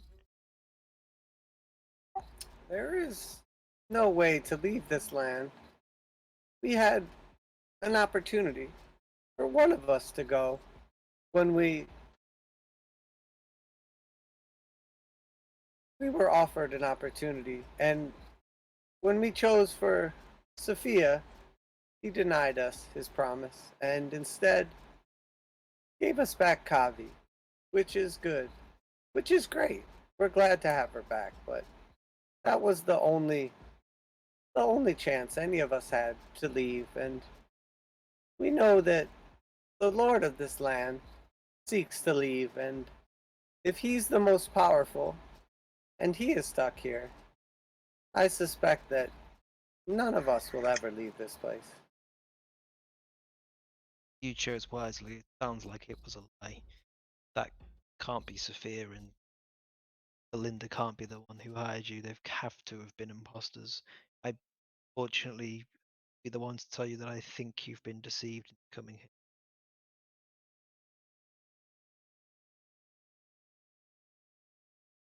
She is Sophia, and the woman who sent us looking for her did not know what happened to her. Belinda, the one you spoke of, but understand that time acts different in this place, and while the days go by, there's no way of knowing how long we've been gone or when it is.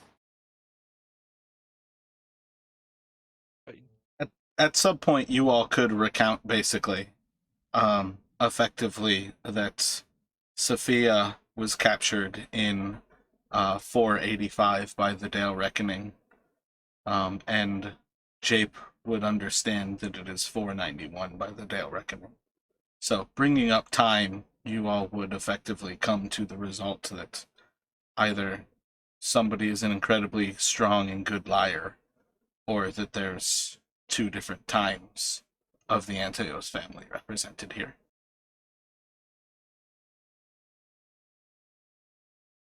Yeah, this is some serious devil shit going on. Because last time I saw Sophia, she was older than she is now.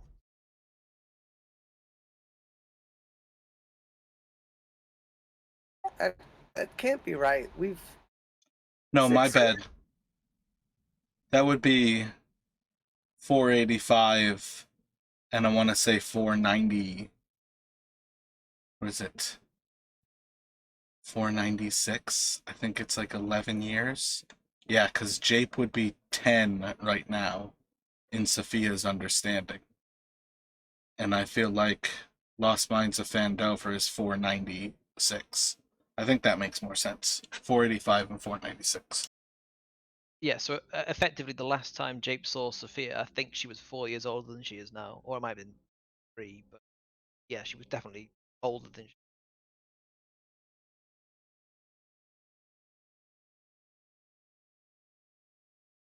But again, that's more like a twist of me using your sister as the actual hook for this entire adventure, more than something that necessarily needs to be largely role played. If Flea has come up with what he has in mind to use his augury on, that would be a great thing. If you all have any other questions for the druids themselves, you can kind of continue on with that. But you're getting close to the point where, as a group, you all should try to make a decision what you actually want to go forward with and what you might intend to ask the druids.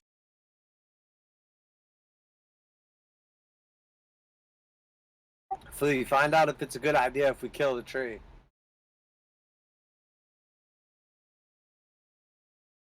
Before you ask that, take another moment to also read what augury does. Because very much in particular, augury is asking about a choice you are going to make within the next half hour.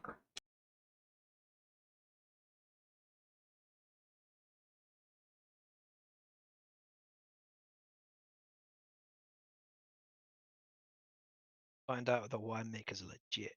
Actually, no, it doesn't work either. I'm reading I'm reading it at the same time. That also doesn't work. Yeah, that's a very, I mean, all of the divination ones are meant to be very particular in what you can learn. And it's dangerous to ask questions of divinations because there's so much play for what you might get in response. Because you have to, it's very much like the Faustian, like deal with the devil kind of thing. Yeah, got it. So it makes a lot of sense why it would be so short term as well. I guess with divination as well, you're referring to knowledge of a god, is it? Yeah, augury is a low ass level divination as well. I think it's like a level 2 spell. And is that like a direct answer from your deity, or is that like you get a warm feeling? in the wind? Wheel, woe, or both. So it's really like saying good, bad, or both. It's Ah, I not like even it. an answer. Even more vague, I see. Yeah, I think it's level 8 or 9 before you gain. I think a 4th level divination is one of the first ones that you can actually get like yes and no answers to a particular question.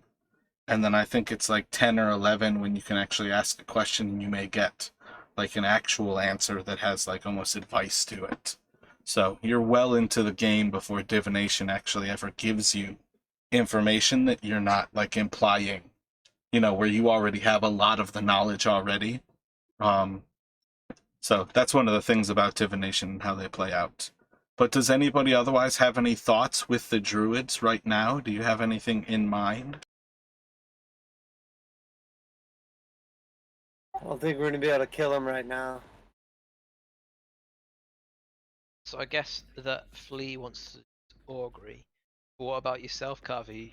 Have you got any thoughts on this at all? Because I mean, you know, you're 25% of this situation right now. What's your interpretation of it?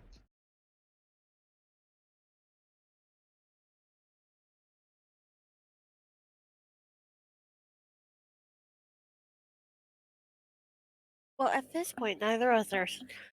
It seems neither of us are strong enough to actually continue this battle, so there's no point in that. At the same time, the winemakers have no home to return to. And everything's just an absolute shit show. True, but if the winemakers have got no home to return to, then they're not very powerful right now, right?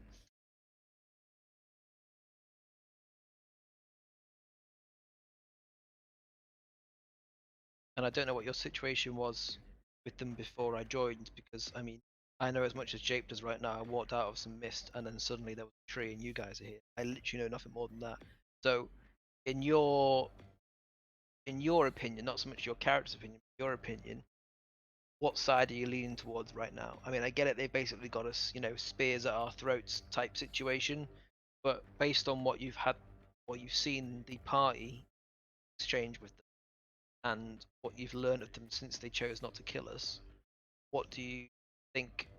Or it's a simpler question: which side do you think is the right side right now? I think just leaving them alone is probably the better option because they seem to be more of a neutral party that wants nothing to do with us. And the only reason we got involved with them was because of the winemakers. I say just let them do their own thing. Because overall, we really have no reason to attack them specifically. And they have no true reason to attack us either. So let bygones be bygones. Yeah, true. Plus, with the whole stones thing as well, though, is it becomes less about a, all right, thank you, give each of us some thumbs up and part ways. It sounds to me more like it's kind of like a pick a side type situation. You know what I mean? I feel like eventually it's going to come down to that, but I feel like in this moment, it's not necessary. I think maybe we need to know more about these guys' situation compared to the winemakers. Make a better decision because we can ask more questions.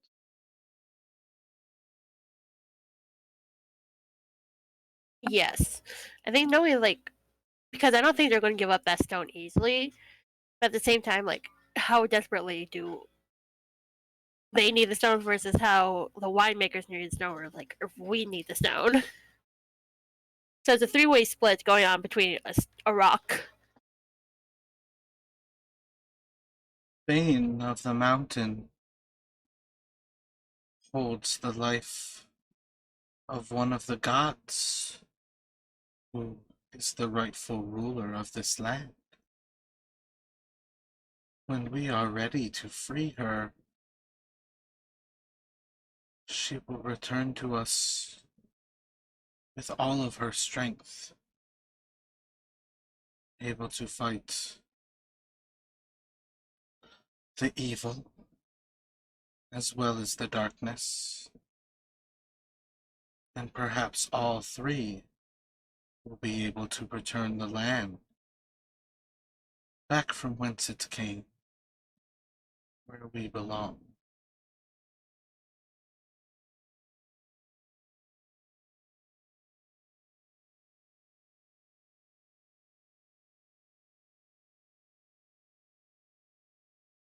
I'm real confused right now still. Answered a lot of my questions, and thank you for that. But I kind of feel like I don't want to cause any more trouble, and I feel like these guys here value their lives, don't understand what's going on with these stones and stuff like that. But I just think that don't mean you any harm, and we just want to understand what allows us to get out of here safely. You are free to go. We have taken nothing from you. Your trial against Wintersplinter was lost. There is no harm to be suffered for trying to go against nature. Okay, I understand. So these winemakers, these grape crushers, are you saying you should be wary of them, or are they just somebody else trying to survive in whatever the hell this place?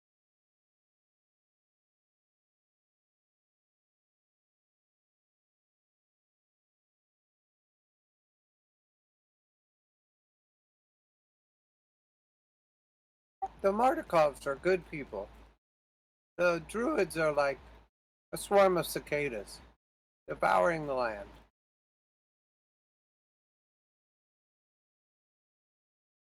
Kind of looks at you a little strangely. Life and death are a natural part of the circle. The grape crushers do everything they can to interrupt what is natural.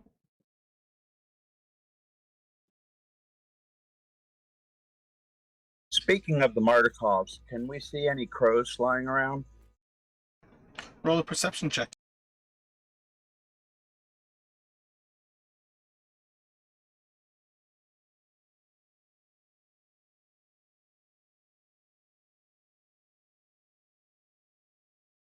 Computer issues, give me a minute.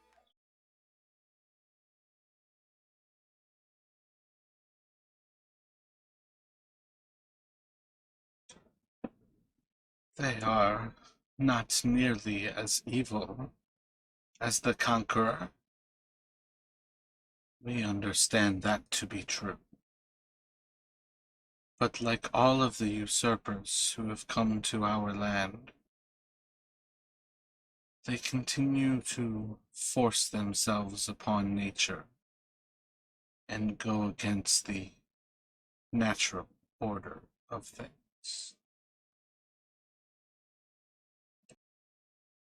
So, are you happy being here and somebody who clearly controls this place?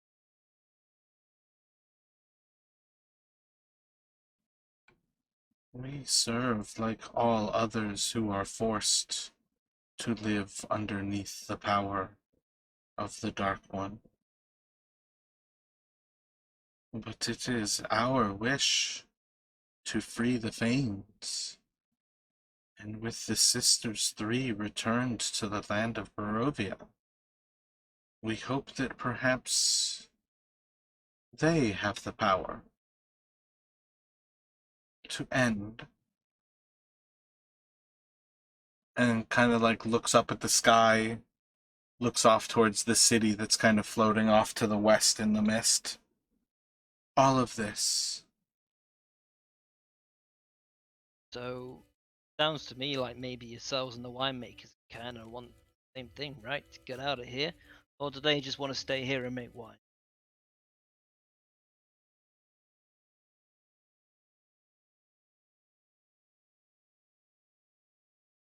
They kind of like speak amongst themselves for a moment. It seems to us that they just want to maintain themselves at the cost of what is natural. Okay, I understand. You want to get out of here? I just got it. Don't understand it, but I can tell you I want to get out of here too. So, don't know about you guys. I look over my shoulder at the rest of the party, but I feel like my goals are kind of aligned with yours at this point.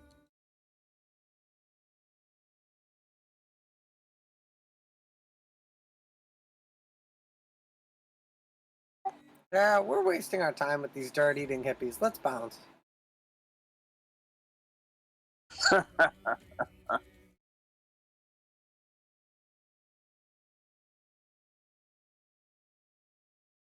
That what people do here? Do they eat dirt?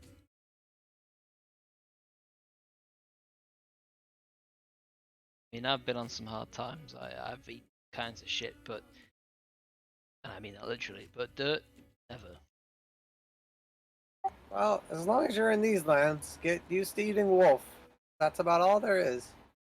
Do you guys have any other questions or anything for the druids? I feel like we didn't really get like a ton of info from them. We know that the one gem is inside the tree, which I think we already suspected. We know that the witch Strahd's mom has at least one of the other ones. I don't know. And the third one's in the wagon of wonders. So, let's just get out of here. Oh no, I think that was something different, Flea. I think that was like a magic item. I don't think that was one of the gems or stones.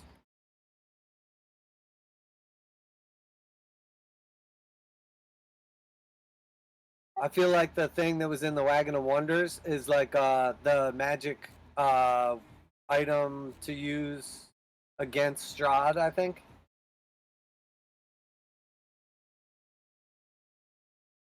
Fair I enough. believe it was because it came from the prophecy, if I remember correctly. Are you all talking about the prophecy in front of the druids?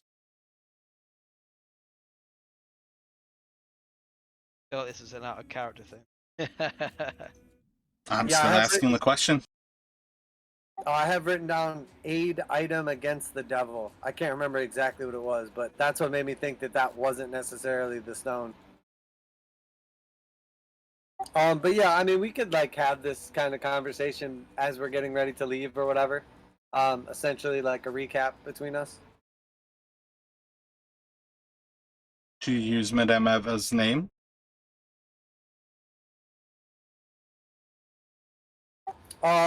Maybe we'll like start off by saying, the what was it called? The tarot cards. You know, the fortune that the Vistani woman told us about. And then if we see they're like interested, maybe we can interpret whether or not we want to say that. You are working your fortunes from a Vistani. Yes, we are far travelers, and our fortune told us that we are meant to ally with different groups and get items, powerful things, and when the time is right, that we could destroy the ruler of these lands and free them. Who has told you these things? A Vistani fortune seeker. What is it to you? Do you mean The to... Seeker has spoken to you. Do I get the impression that they're like want to know so they could harm her, or can I tell anything from Roll an like, insight.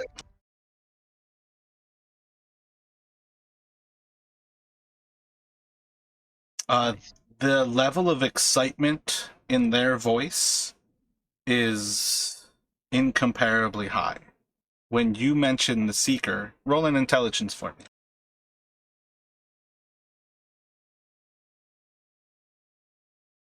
They've named the stone behind you the Seeker. That is the Fane which is currently imprisoned in the red ruby stone that is animated Wintersplinter. The Seeker has sent you to destroy the ruler of these lands. Yes, we had our fortunes read and told that when the time is right that we would be the ones, the heroes. Madame Ava, she told us our fortunes, and while we're only piecing together the questions, while we're only piecing together the answers, as we go, we're finding more and more what the questions are that we need to ask. Truly. And she's going to once again, like, kind of reach into her hair as she pulls out a little twig with a few berries on it, and will start to pluck the berries off, and she starts to kind of crush them over the twig as they seem to powder in her fingers, almost like a mortar and pestle. And it just kind of sprinkles over the twig, and you just hear like a creaking, groaning, and splitting from behind you, as the tree that they've named Wintersplinter seems to be desiccating, and all of the blood seems to just be kind of pouring out of it and seeping into the ground below the roots until it just cracks down the entire center of the 70-foot trunk, and the trunk kind of splits into 4 pieces. The druid's going to walk to the stone, which is now kind of like presented almost in a pedestal of the trunk, reach in, grab it, and they're going to kind of form a circle around it, all 10 of them, before they are going to shatter the stone across about a 10-minute ritual before the ritual is destroyed. And you will all see as Madame Eva stands before you.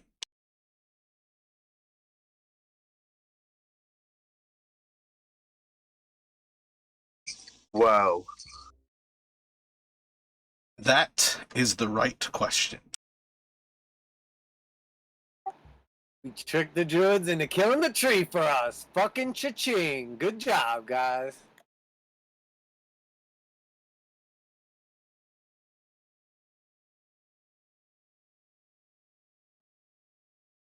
So you no longer see a little old, shriveled lady who is hunched over and kind of slow moving. She seems to be probably about 20 or 30 years younger than the person that you have seen previously when you have visited her within the Vistani camps. She still wears very similar attire in that everything is very kind of eclectic, extremely vibrant colors.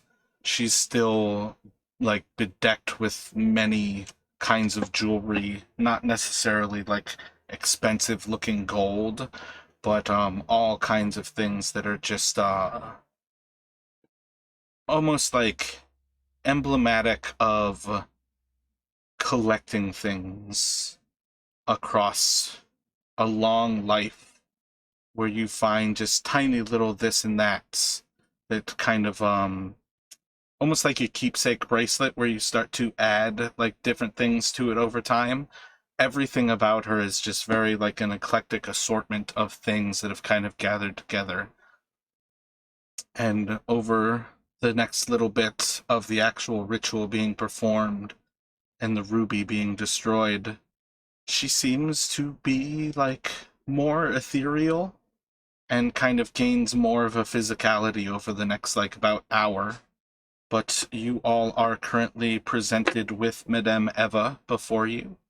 And she doesn't necessarily look at this point like she recognizes any of you, but she otherwise seems to be kind of regaining a familiarity with her body.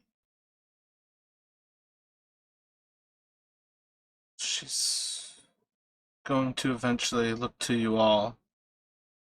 She looks to one of the druids and she thanks them in their language. And then she'll look over everyone.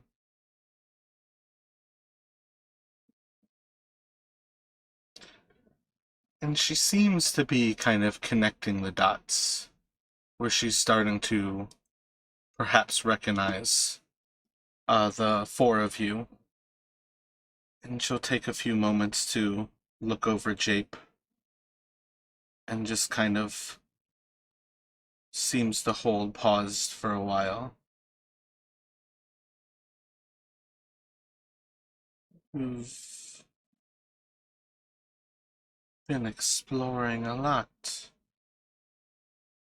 but feel you've yet to find that which has always been in front of you. You've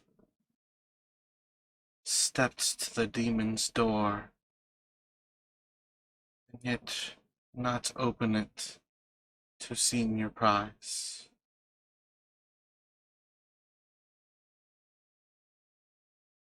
I'm sorry. I'm still very, very, very confused about what's going on. You know me, right?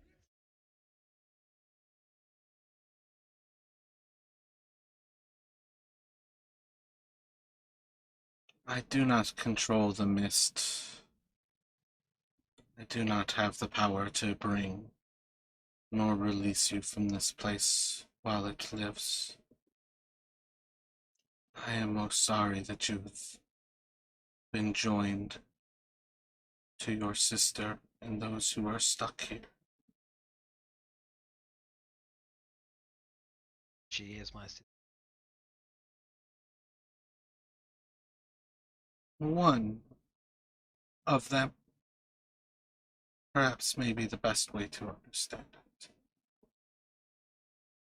Different times, different places, different choices. You may find if you choose the right path that this was your sister. And then she's going to look to Sophia. You may find if you too choose the right path, this will one day be your brother. You, Madame Eva. I had an ally once by that name. She was a lot older than you. She was a friend of mine. I trusted her as far as I could. So I feel like I can trust you. Say that's the case. That it's a different version of my sister from a different place at a different time. Must be a different Madame Eva. But person as far well. Can I say you, Madame Eva, I knew was so same here there that means so this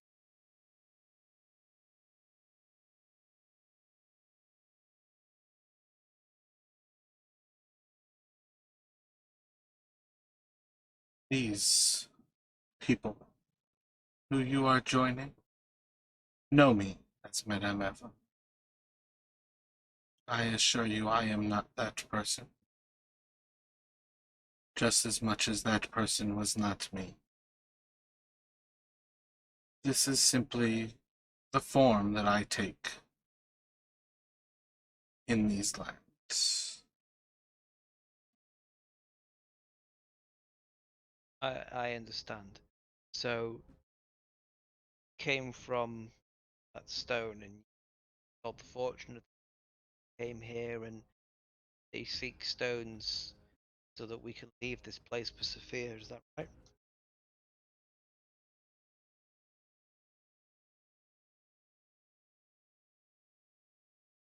Returning the Fanes to their rightful place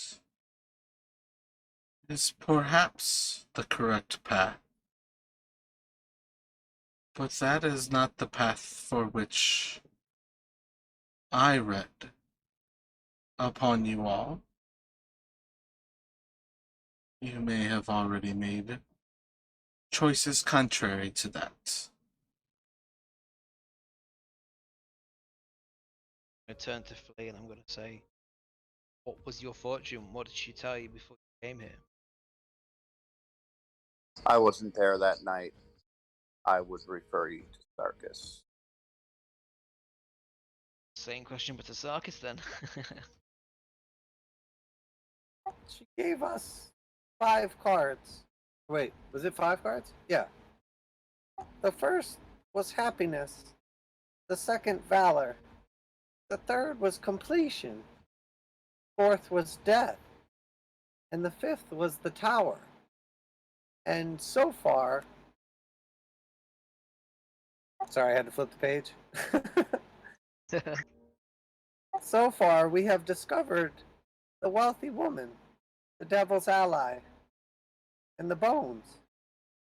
The great warrior hiding in plain sight, the wagon of wonders, the bringer of joy. He is the one with the item in camp to aid against the devil. The fourth is the fallen house in the highest peak, the silver vision of dragons rising from the sun. The castle with the knights, and the last, the great ally with the dead wife. But we don't know who that is. Maybe the man from the house where we saved Sophia from? We really don't know. Please watch the actual reading, which I just posted to Discord. You all should be quite familiar with that reading. You have it both taken apart in the tarot reading as a handout, as well as that is a 10-minute video of her doing the reading. That is literally the quest for this entire campaign. To just simply say I was not there that night was... my brain like shook.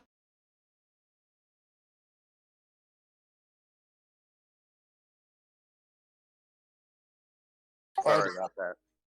Did I miss one of the things? No, I'm not saying anything against your like recanting there. I just like that tarot reading is this entire campaign. So if Al had that feeling in himself, I wish you'd ever brought it up to me in the past, because that Taroka reading is literally this entire campaign. That is what you guys are supposed to be doing at every moment, is trying to track down those things. And I've condensed it into a 10-minute video. Like, it shouldn't be that hard for him to catch up on it, and pick back up to that moment. Because with the three of you being like the consistent players of this campaign, I need the three of you to understand what you're going after.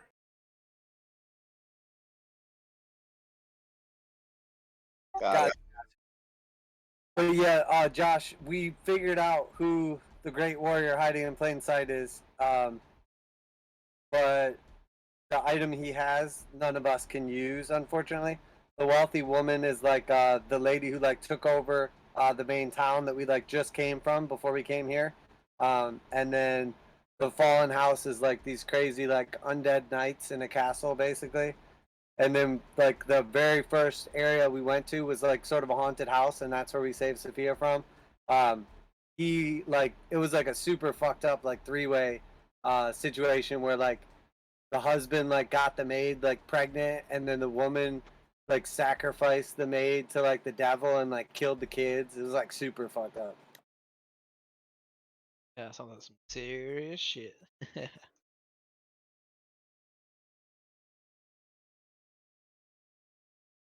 So how do you guys interpret what Madam Ava is saying right now then?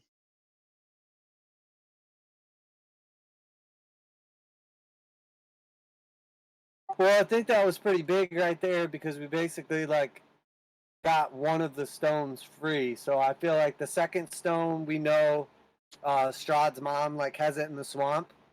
So as far as I'm concerned, we got what we needed accomplished here with the druids. That was like big because we thought we needed to recover the stone, but we found out really we need to like free the spirits to like potentially like rise up against the land. So that was like I think one of like 3 key parts done right there. So the other one is to like go to the swamp and defeat like Strahd's mom. Did we get from the druids what her like minions were? Did they say any specific description or whatever?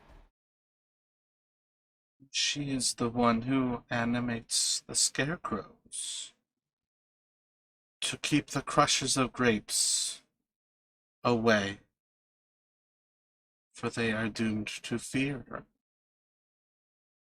Ah, the scarecrows. That makes perfect sense. The Mardikovs are the ravens, the birds, and the scarecrows are to scare away the birds, to stop them from retrieving the stone. Which The druid like bows its head kind of like slowly and solemnly. did we ever get specific which stone got stolen from Davian or no, from his son?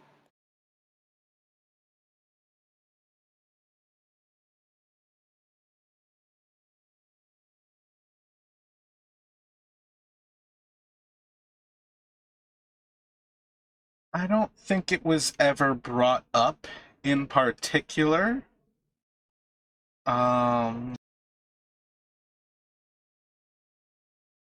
I think we tried to bring it up, and then they just started fighting.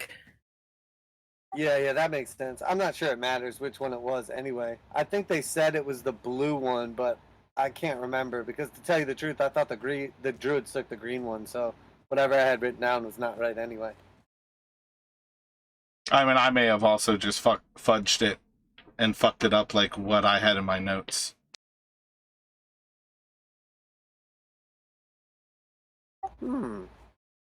So perhaps when the time is right, we visit the swamp. Lee, what time of day is it right now? We've spent a long time here. We may need to leave. Get out of the woods for safety.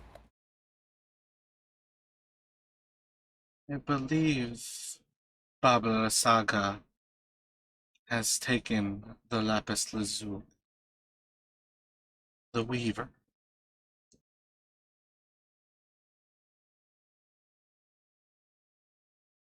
What time of day is it at this point? Would I be able to tell?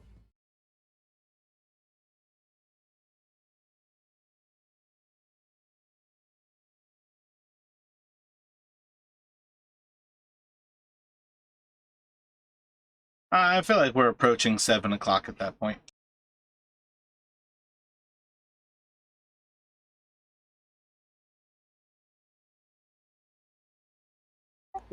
We need to decide soon. It's already getting late. If we're going to get out of here, we should leave or make camp. Perhaps stay with the druids if we're invited. I'm all for asking the druids for safe haven for the evening.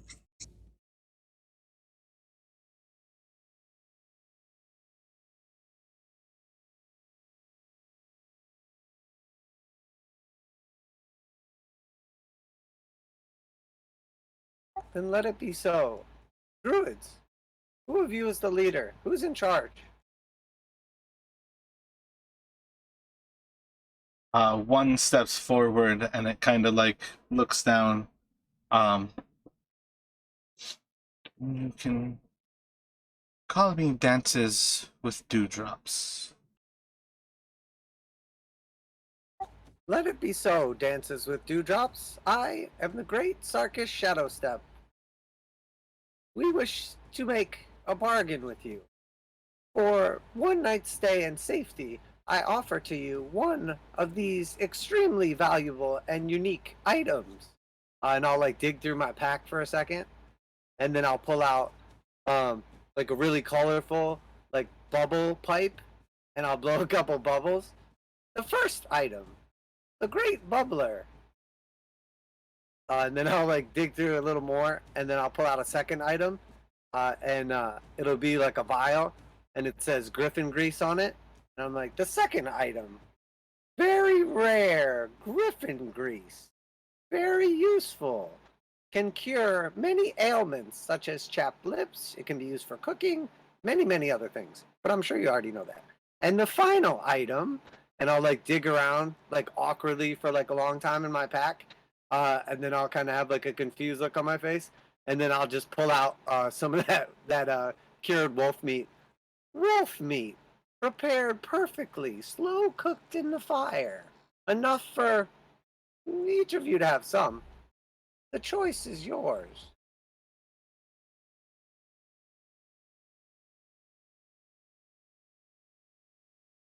And it like looks over you for a moment. Make a persuasion check. Come on, dice.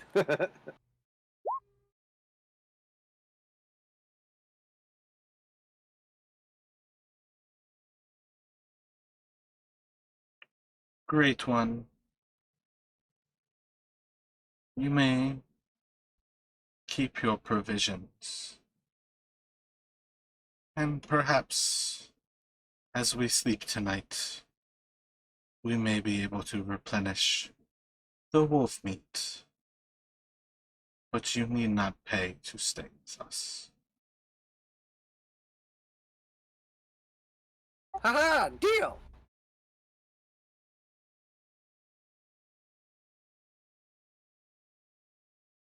I do want to talk to Ava a little bit too at some point in time. If she's like staying with us, I don't know if it seems like she's like leaving or whatever, but I do have like a couple random questions for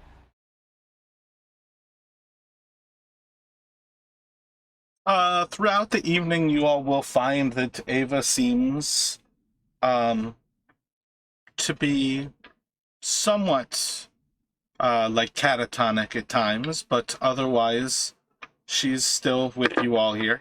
What sort of things would you like to ask her?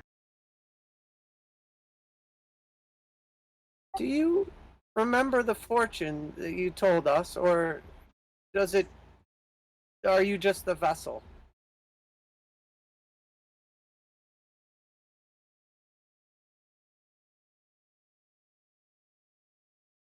I am much greater than the one who read your fortune for you.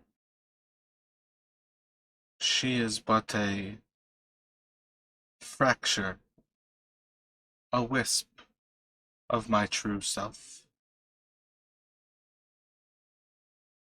Excellent. There was the last of the cards you read to us. We are curious. We're trying to figure out the great ally with the dead wife.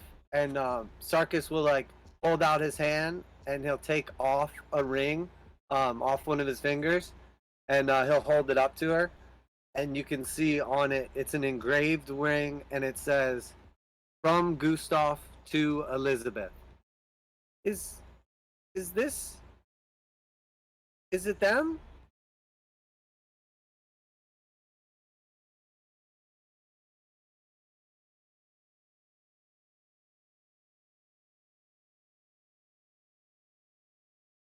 The Dursts are not who you seek for.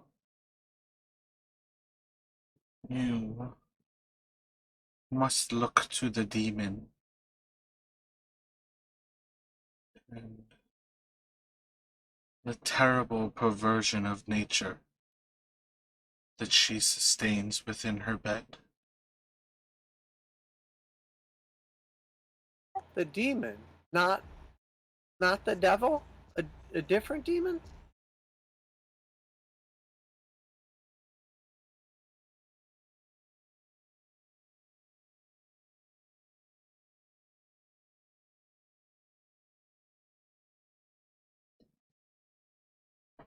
She kind of like looks over you. Those who would transgress against the natural order are all perversions. Few in this land have gone so far and given so much to go against what is natural.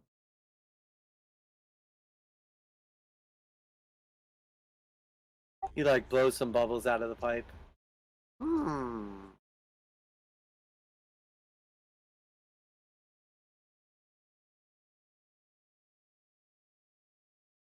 I don't know. Is it? I don't know. Fear not, little one. You will return to her house at some point, and perhaps you will find yourself walking a little bit more along that path.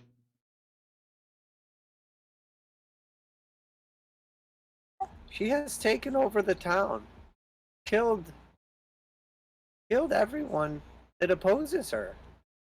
Malachi is fallen. Perhaps that means her great transgression lies unwatched. But how can she be? Is she not the wealthy woman? The devil's ally? Yes, continue along this.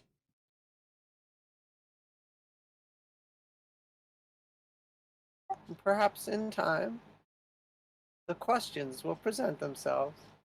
But in the meantime, we have the answers. Thank you, wise one. It's good to have you back and to be freed. In time, hopefully we can destroy the other stones and free your allies, the other Fae. You spoke of the Weaver. What is the third Fae's name? The Huntress.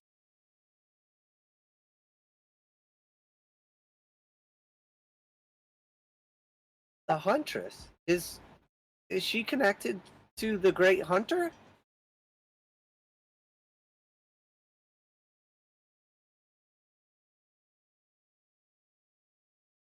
What are you referring to on the Great Hunt? The Great Warrior hiding in plain sight. He was referred to as a hunter, I think.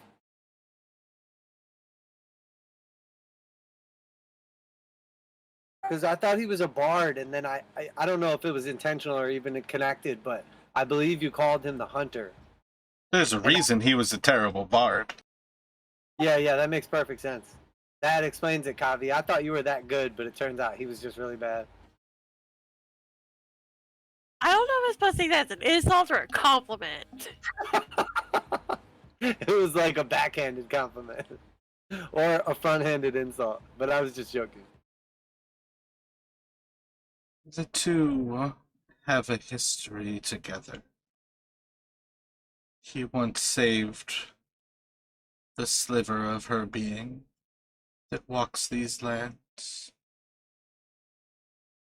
Flea, maybe you were right. Is he in possession of the final stone? I believe you have places to go from whence you've never been. To find the stone will be a most difficult path to walk.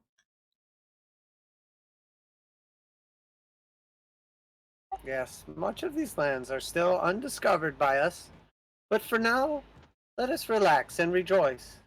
Sophia, do you have any of that wine left?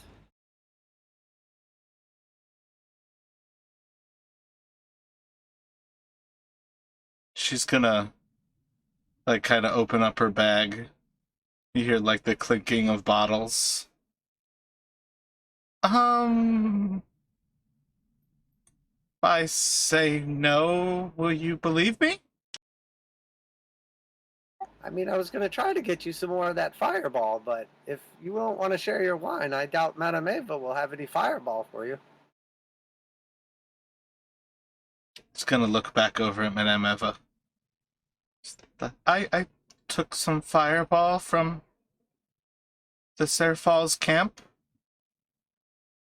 Do your friends have any more? Do you have any?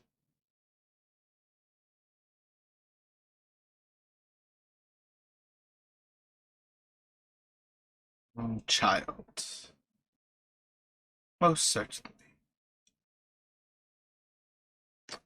She is going to place a finger, just like her pointer finger kind of reached out into the air. And you'll see as she's staring kind of towards the group, but very much almost like it's going to be an awkward kind of, she's almost staring through you. And her finger just seems to be moving like little bits before her pointer finger just kind of stabs out. And you see just like a little white line as she draws her finger through the air in a square, coming back to the same point. And you see as she kind of reaches forward, her hand's going to disappear. And she's going to pull that back. And then you see as she's holding a bottle in her grasp. And she follows the same pattern. And this little white line disappears. Here you are. As long as they travel the plains, there's more where this has come from. Sarkis will yell, "Pace yourself!" And then he'll look over at Jape and kind of whisper to him, she's still a little shook up because Strahd's trying to make her his bride. And, well, yeah. Oh, actually, I won't say Strahd, I guess. I'll just say the Lord. I was gonna say, yeah. Roll an intelligence check. You can have a DC 10. Him and me. So by the time he tries to warn you, or warn her to pace herself, you see Sophia already has the bottle 90 degrees back, and she's just chugging. And she'll kind of like, while she's doing this with her other hand, she grabs like about a fifth of a wine bottle. And it's like a large wine bottle, so it's still probably like about like half of a normal bottle, but it's like 2, maybe 3 glasses of wine left in it. And she just like kind of reaches it out towards the rest of you all as she's chugging Fireball. And as you turn to Jape to say that as well anyway, notice that he's already mid several gulps of his hip flask of whiskey. Runs in the family, I see.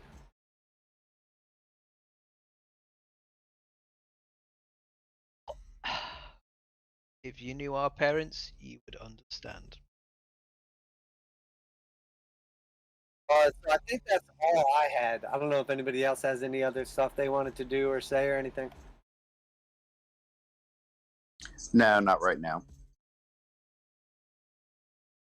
I just feel like we need to make sure that our next step is clear, because it's kind of like a good point for information to move on for. So has anybody got any points they want to clarify to move on?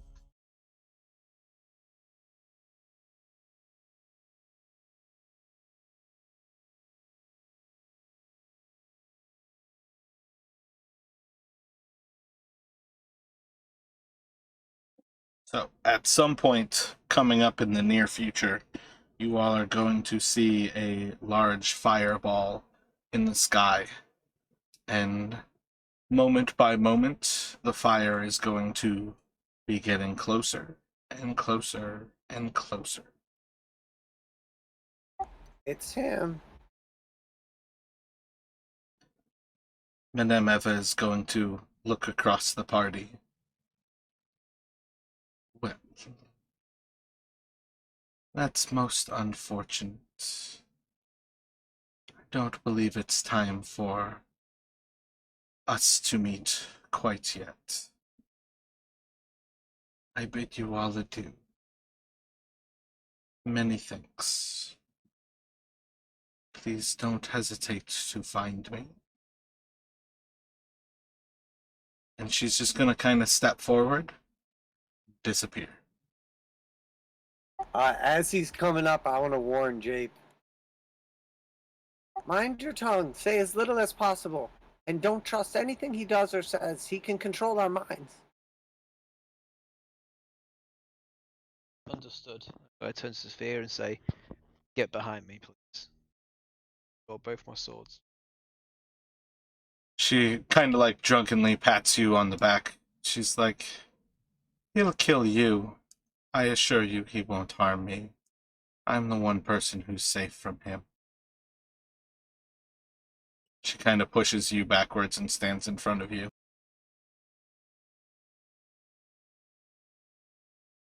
Well, just want you to be safe. That's all I'm saying. You seem to understand this place a lot better than me.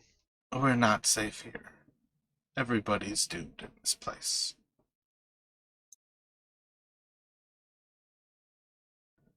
So I figure at this point they probably would have just taken you all kind of on the kind of southwest, and just kind of out of the cairn circles, and off towards the woods. And you basically see, like from that kind of little bit of a clearing before the woods there, that this horse is riding towards you all. And the closer it gets, the more you see that there appears to be a tall figure, very like regal, who seems to be riding on the back of this jet black horse that seems to be on fire. Its manes, its hooves, everything that it seems to move seems to strike fire into the earth, into the sky, wherever it seems to be kind of moving about. It's casting like fire behind it. And you see, as Strahd covers across the summit of Yester Hill, he seems to look to the west. Seems for a moment as if the horse slows, and then he continues on towards you all. And by the time you look around, all of the druid and the wild folk seem to have disappeared, and it seems to be the five of you sitting around this little area. And Strahd's going to land and step off of his horse. Takes an extra moment, looking over everybody, pausing a little bit longer on Sophia, before he bows low. It is a pleasure to see you all again. It seems that you have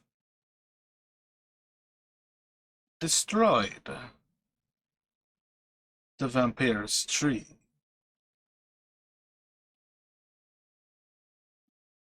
Yes, a great success and accomplishment, but not without great cost. Had I known you'd be so quick to arrive by me saying your name, I would have called you sooner when we really needed you. Do not forget that I am always here to help. And he'll take another moment to kind of notice as he looks away from Sophia, going to look towards Sarkis. His gaze stops for a moment on Jape. My apologies. My manners. I am Count Strahd von Zarovich. And he kind of bows low as he reaches out a hand, kind of like presenting himself with his hand, like his palm up, as he bows to you.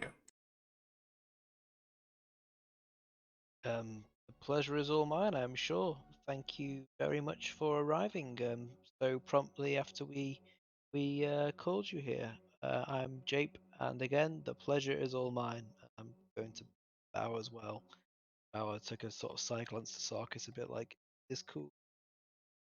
He stands tall again, and he kind of looks around. Seems to have a little bit of a smirk on his face. You all are keeping better company.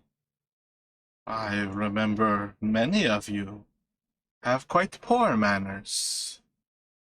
It seems most wonderful that you are bringing up the people that you keep company with. Welcome to my land, Jake. It is as well my pleasure to have met you.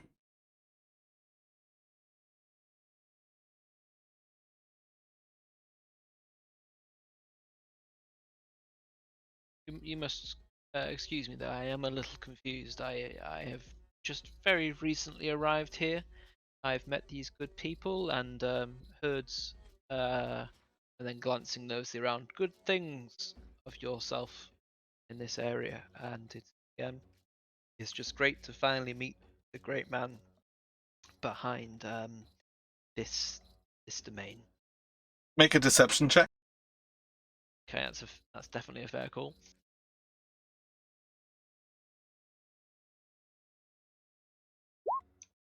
7. A lord does not have the pleasure of being kind, happy, and joyous. Some lords have to make the tough calls, where people remember your family for the terrible choices that you have made. And it kind of just like gives you like an extended stare for a moment. But nonetheless, tell me, how does everything go for you? Are you all enjoying the sight of my home? And he's going to stare up into the mist to the west. And you all, again, will see there is a bright, vibrant city that seems to just be floating in the air inside of the mist.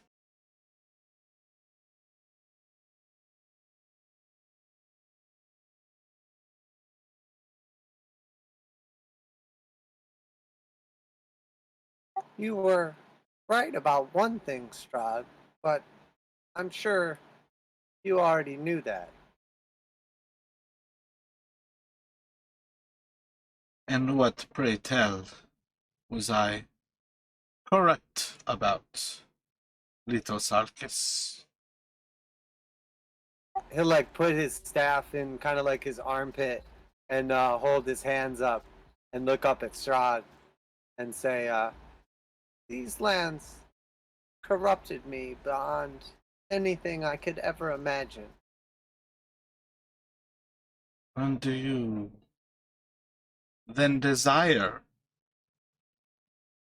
to take my place? Are you getting closer to making that choice? And you see as he's quite intrigued by you saying this.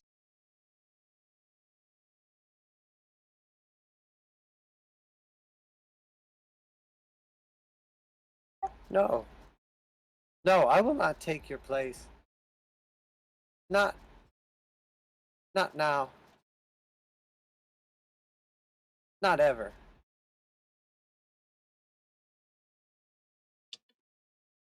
Maybe he'll look to Sophia and he'll say, maybe with time you will find yourself changing even that decision. Perhaps, my Tatiana, you will accept me when they make such choices and find themselves lords of this land, and we are free. Hearing him clearly refer to dearest Tatiana, Jape's not going to say anything, but he's just going to have a bit of a clear look of her on his face, an eyebrow raised.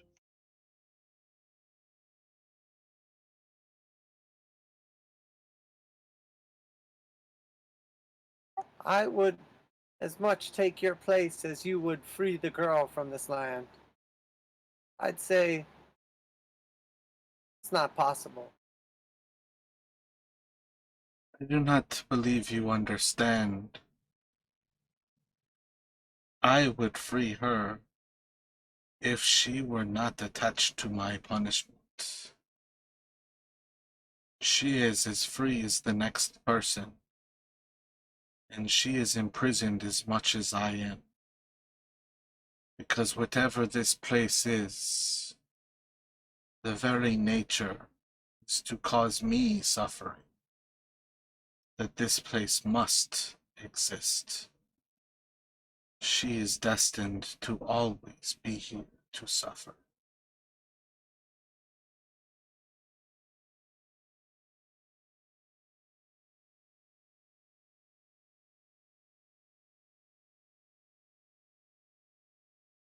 Aren't we all? Aren't we all? Well, what else can we help you with on this wonderful evening? Perhaps you could summon Rahadin. Rahadin! And give us a ride out of here. I'll look around to see if it worked.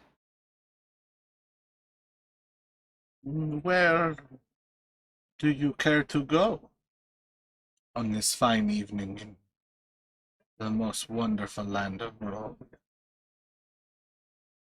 Rahadin does not show up. It was worth a try. I'll look to my allies. Where do we wish to go?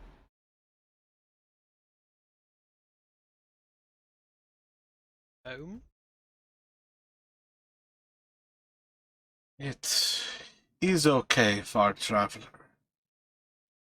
You, like your friends here, are all welcome to my prison, to my land. But you cannot return home. I am dead. It is not a place of death. Being dead here is something different.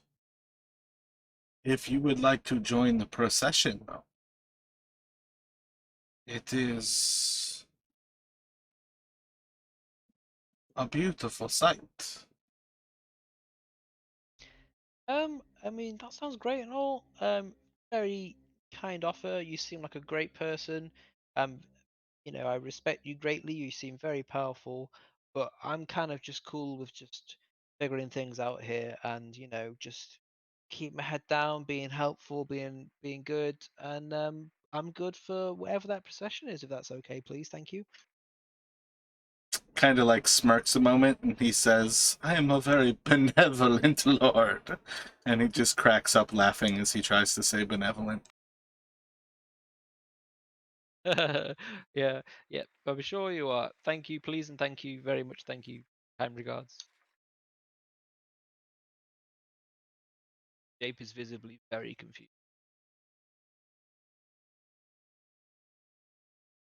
While we have you, Strahd, I'm curious. Last time when we stayed at your castle, you spoke of some happenings around these lands, and we soon after discovered that Madame Wachter and the wonderful things she has done in the redecorating of Valakai? wonderful is one way to put it. She killed half the town and took it over. Her cult is erratic at best, but they do love me so. And I don't suppose that you had anything to do with this. I offered you all the chance to postpone your dinner once more after I had, and he'll look over towards the tiefling, tasted of your friend. And he very creepily does the Chianti that my mic did not pick that up. Oh, I heard it. Oh, okay. We are grateful that you returned Kavi to us, and for that there is no doubt, but I understand that You took us away because you knew that we would resist. I did not take you away to give any aid, nor stop anything from Madame Wachter's plans. I was aware that she had plans for the Festival of the Sun, just as much as I knew that Valakai was perhaps doomed to fall. Perhaps the greatest pleasure of all in bringing you to my castle was not having you aid me, but also was protecting you from my less mature spawns and those people that they took during Madame Wachter's celebration. For they are not as well behaved as my brides. Protection indeed. I hadn't thought of it that way. We're gracious for what you've done for us. Returning Kavi and keeping the rest of us safe, and fate would have it that we met this gentleman as well. So you asked us where we would like to go. Perhaps you would take us back to Valak. Wait, what's it called now? It's not Valakai anymore, is it? I mean, technically it would become like Wachtovia, or Wachovia. Perhaps you would take us back to Wachtovia, and you could speak nicely of us to Madame Wachter, and allow us safe passage there. Make a persuasion. He'll call out, Rahadin, please bring the wagon for us. And I'll look around. 4 6.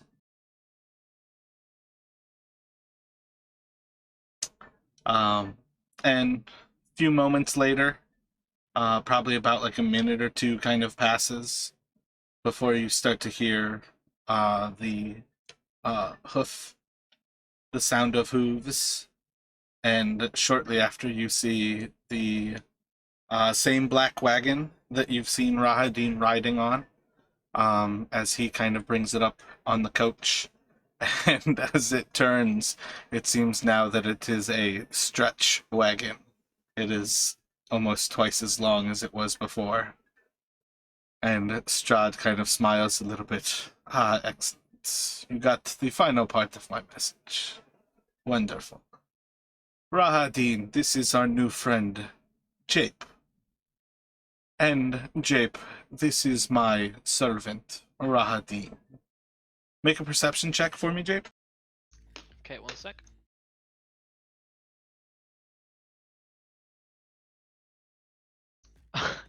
A 7. He seems to be a very similarly dressed person as Strahd, in pretty nice clothing, pretty regal. Seems to be about 40, 50 years old, dark black hair, but otherwise seems to just be like a tall, slender, pretty well-built man. And he kind of looks around and he's... Them again, my lord. Must I always care for your food? And Strahd kind of takes a moment. He's like, Rahadin, please help them into the carriage. And Rahadin will get down from the front and bring you all into the carriage. But if you all are otherwise good to go, you are welcome to travel with Strahd and Rahadin off to Valakai, or Wachtovia. And Strahd will kind of release his horse that like rides off up into the air, and eventually it becomes little more than kind of like a fire mote in the sky, and then seems to disappear. Do you all have any thoughts or questions on your way to Wactovia? Or any thoughts upon arrival? I have a million questions, but I'm very careful not to ask any of them in the presence of Strata or Rahadim.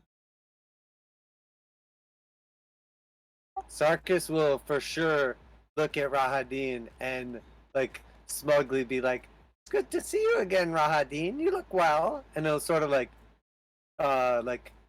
wiggle his mustache and smile at him. Are you riding up front with him again? Is that kind of what you're getting at there, Sarkis? Or are you Maybe gonna... he opens the door and kind of lets me in. Okay. Jape, do a performance for me as you try to hold back your questions. Okay.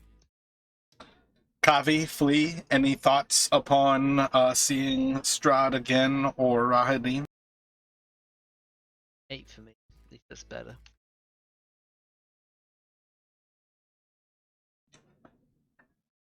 At some point during the ride, Strahd's just going to break down and say, "Please, you are just going to injure yourself. Ask what you desire. What would you have of your lord?" Well, one thing that was particularly interesting, did Rahadin call us your food? You must forgive Rahadin. He has been taking care of these three for quite some time. He's very good at what he does, but he is not so pleasant when I ask him to care for those who I care for. But yes, he also understands that, given the right situation, you all look like quite tasty treats. So it was a metaphor then? You're not actually going to eat us, is that right? I mean, you seem like a good person. Are you more worried about, like, your physical body, or what would you be concerned about me eating were I to eat you? Well, when I consider being eaten by something, I kind of consider being dead and then being digested. Is that not what we're talking about here? I don't have to kill you, nor do I have to digest you, but, you may find your energy feeling a little bit low. It's a very minor thing, but if you ever want to find out more, I would be quite happy to taste of you. And he looks to Sophia, like, the whole time he's saying that, to see, like, gauging her, and he, like, shakes his head a little bit. He's like, "Never mind, I will feed on Barovi. It's nothing." Right. So you like eat people's energy, is that right?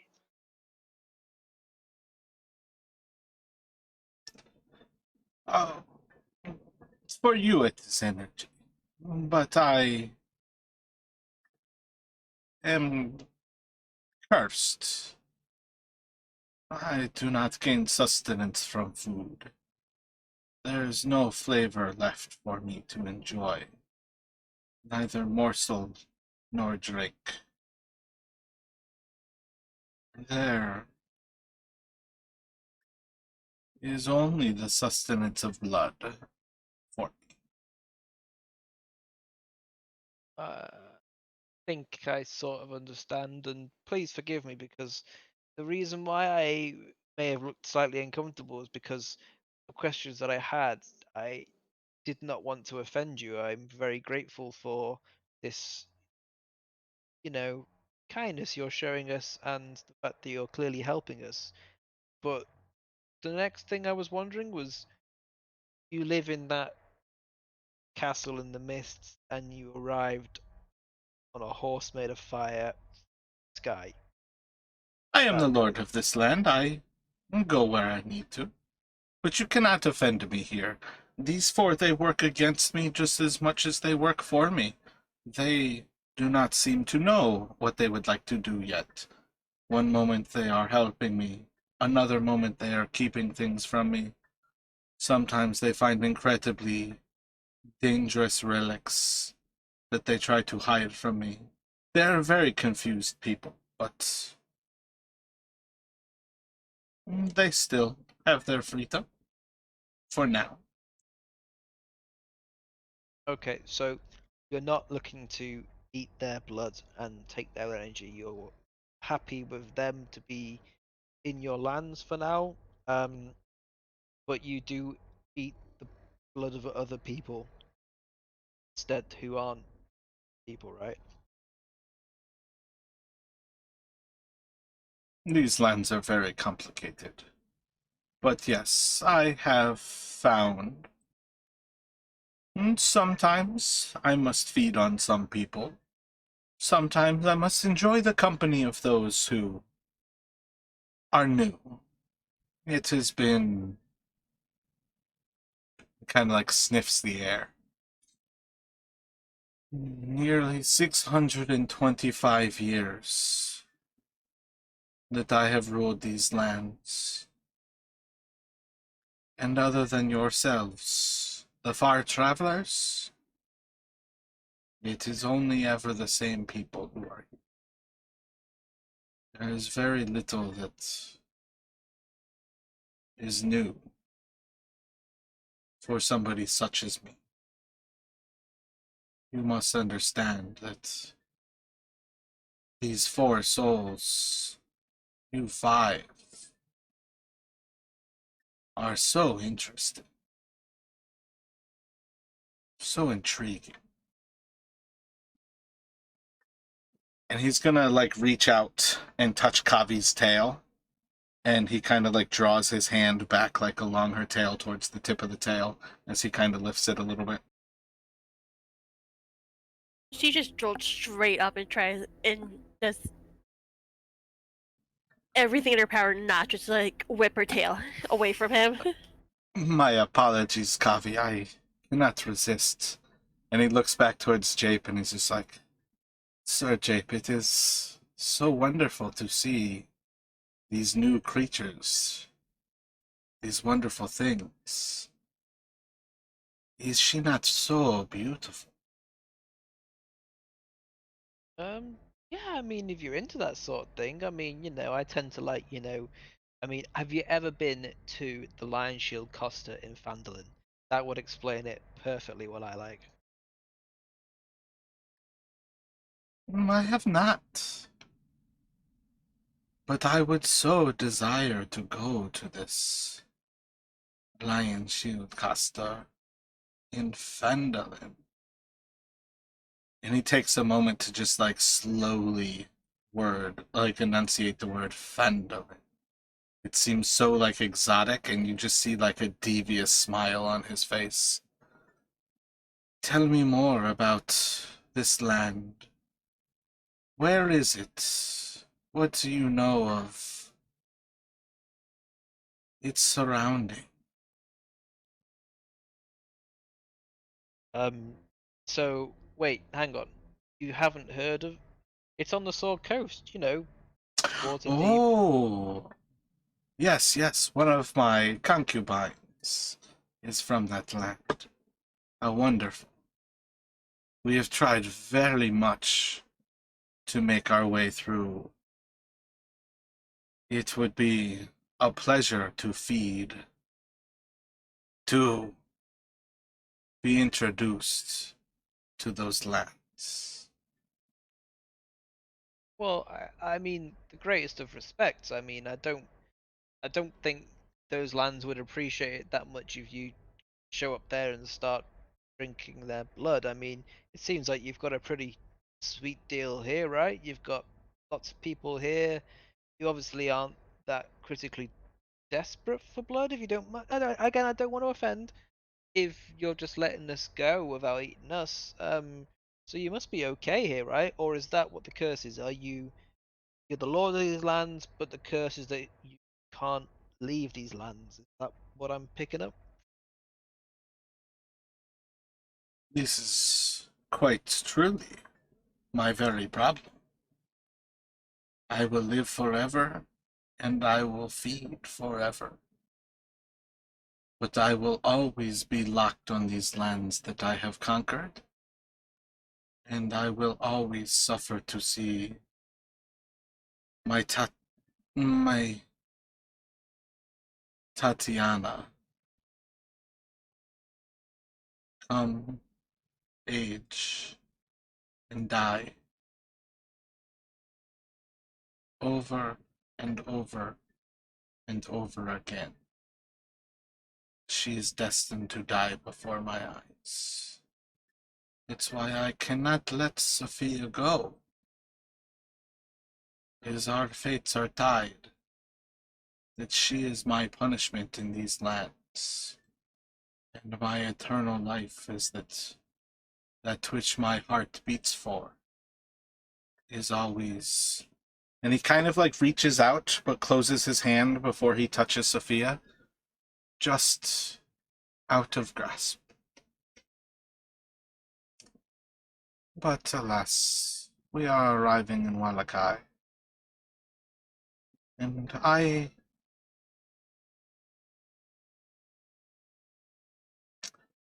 don't think I should be introducing you to Madame Wachter this evening. But perhaps in the future, you may find yourselves meeting her. I myself will be returning to enjoy the procession of the dead. Okay, I think I understand that. Thank you for your, your good hosting and your kindness in answering some of my questions. But perhaps if we should meet again, then I do have a few more pertaining Tatiana and this Sophia here you speak of, trying to guard quite heavily the fact that I know who Sophia is.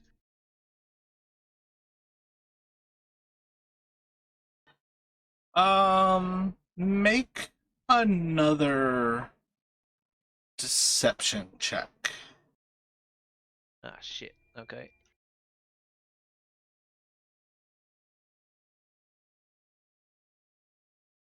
Well, 15. That's a bit better.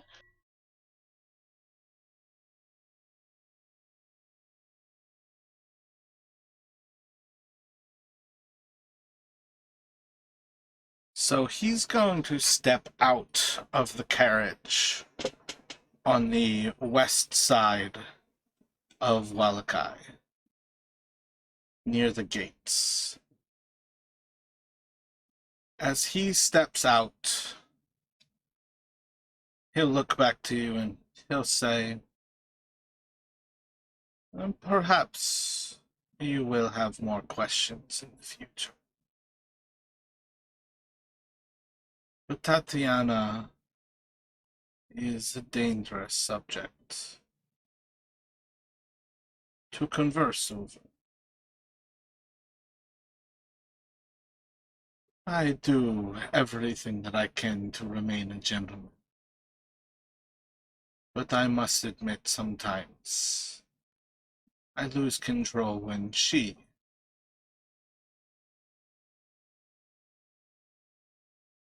Well, I wouldn't want to lose control this evening. And he's going to look behind him as he looks up like a little hilltop, and you see that there is like a small encampment of houses that are here where he's getting out, and it is outside of the actual the town of Walakai. You all are not yet to the gates, and he kind of looks towards the front of the caravan, and he's like, Rahadi, what an interesting place to stop. Perhaps you too think about what happens when one loses control and must punish those that they love. Please, take them into Walakai. I will see you after the procession. to all of you. Have a wonderful night. And he's gonna bow low again and kind of look to you all as he slowly shuts the door and looks up to Rahadin and kind of like pats the side of the wagon. Anything before the wagon kind of pulls off? Absolutely not from me, no. Stony faced, facing forwards, non-blinking, oh shit, let's go type of expression. Sarkis will poke his head out, like if there's like a window in the wagon or the door, I guess. Yeah, I feel like I posted the picture at one point. I very much think of, it's actually kind of funny, but like I feel like it's actually the Wachovia style of like old Western wagons where they have like the door in the center and then two windows on each side, like kind of Victorian wagons. Yeah, that's perfect. Yeah, I remember the picture. So he'll like poke his head out, and he's got like the colorful bubble pipe in his mouth, and he'll blow a couple bubbles and then say to Strahd, "Have a good evening, Strahd. Thank you for the ride. We'll see you again, eventually."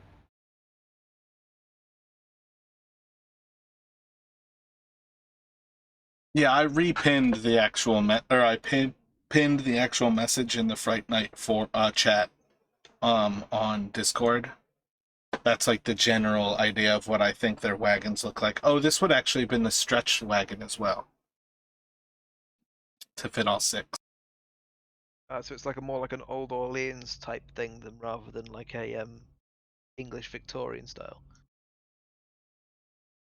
I mean, if you can tell the difference in those things, I was leaning towards English Victorian. I was honestly thinking of like kind of Sherlock Holmes era. Like a coach.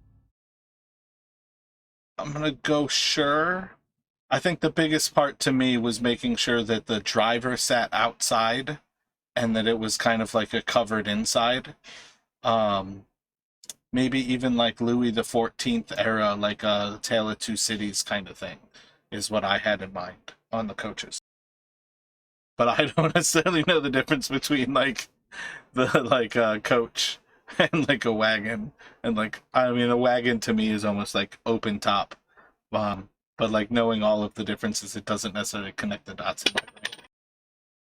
Oh, well, I didn't mean to get too I mean, I'm born in the 1990s, man. I I wasn't alive in the 1800s. But yeah, I get what you mean. I get completely what you mean. I think the only difference between the two is weather and the sort of like how weatherproof they are.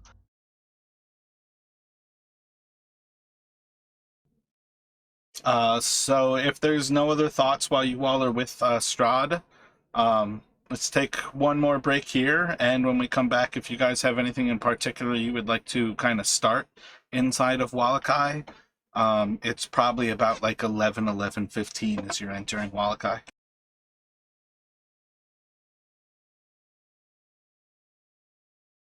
Okay, sounds good. Cheers.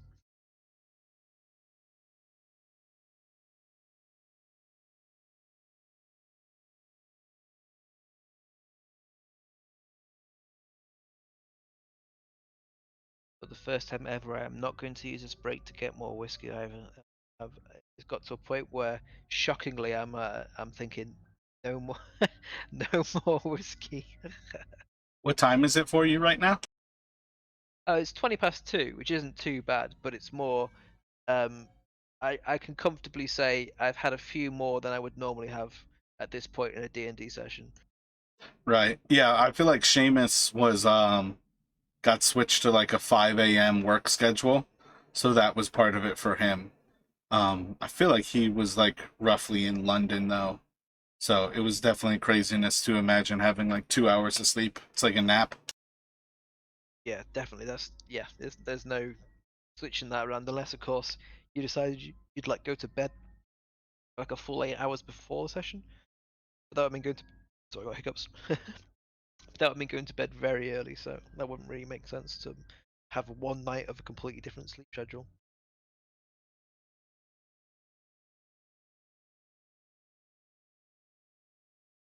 I used to manage a couple of teams that were on shifts, and I would regularly sort of follow the start and finish times of the morning shift.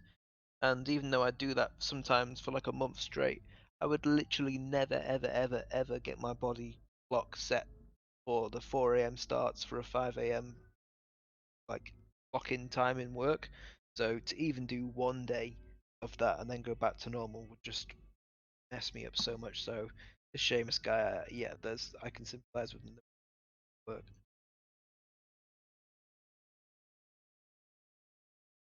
Yeah, I feel like when you switch to like that kind of schedule too, it's like impossible to just go back and forth. Yeah, I mean, your body's got to take like months to get used to shit like that. That's insanity. Oh yeah, and that was it. And like, even though I did it for a long time, I think I did it for like 6 months straight or something like that. I just didn't get used to it ever, and I think that was kind of like my own personal problem, was that I didn't really take the responsible steps for it. But like that was probably like the worst period of my life, was when I was having to do those starts every day, like because like the shift I was shadowing finished at like 1:30. I'd regularly stay till like 4 or 5 p.m. because then I had to like manage the shift after that, and then make sure that the night shift was set up as well. So I wasn't doing, 5 till 1:30. I was doing like 4 a.m. till like 4 p.m. every day, and a 12-hour shift's manageable if it's like say 8 till 8. But what I was doing fucked me. I was not.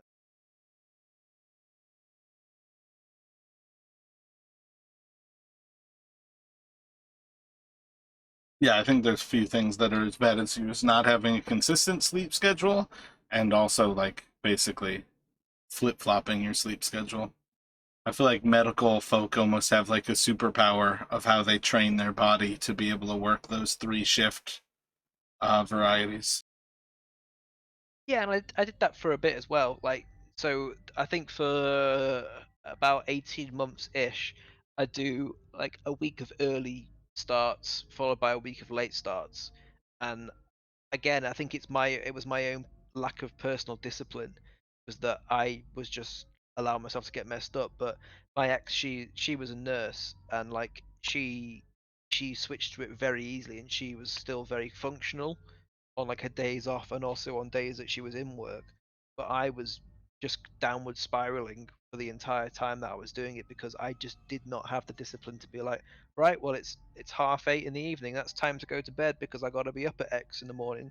I just would always stay up till midnight every night, regardless of how early of a start I had, and that was my own my own downfall.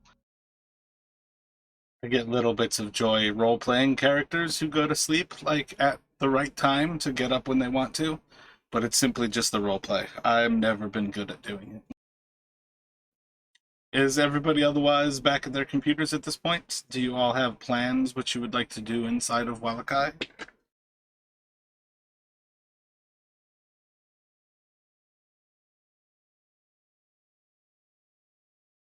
Where did Strahd get out at?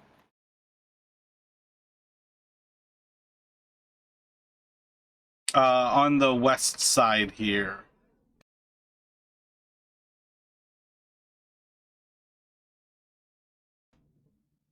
Still outside of the actual town itself. So we're going into the town, are we? But from a different entrance. No. He just stopped like beforehand. Oh right, So okay. yeah, he would have stopped like kind of around here. And I feel like yeah, you guys would have noticed that there seems to be some houses kind of up and back behind there that Strahd was kind of talking about a little bit there. All right, so I get the impression then, well, Jake would get the impression, and therefore I would get the impression that he was going to go and blow off some steam by feasting a bit there before moving on to whatever the hell this procession is, and therefore we were carrying on for a little bit. My priority would be to, before we moved on, be to question the party a bit about who the fuck is Strahd, what the hell was that all about. He's, getting the impression that he's a vampire and that he rules, but I would also want to try and join the dots between what we know about Tatiana and Sophia as well. But it doesn't have to be fully role played. We can just touch on it a little bit because I don't want to railroad this or hijack this as the better terminology for it with my link to Sophia, but that's what I would like to do when it's to understand that before we move.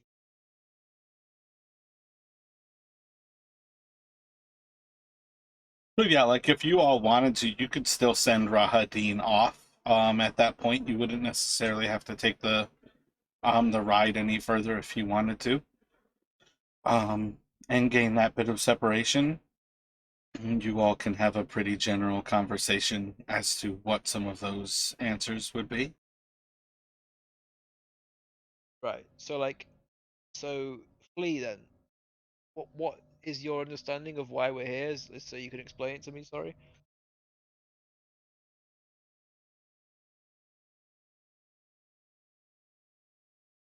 I can't remember what your real life name is. Sorry, I just have to call you Flea for now.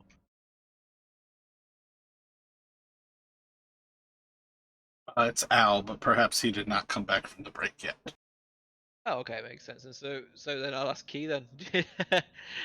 Only because I chat to Justin on every Tuesday anyway. So Key, your opinion then, what is it that why can you explain to Jake why we're here?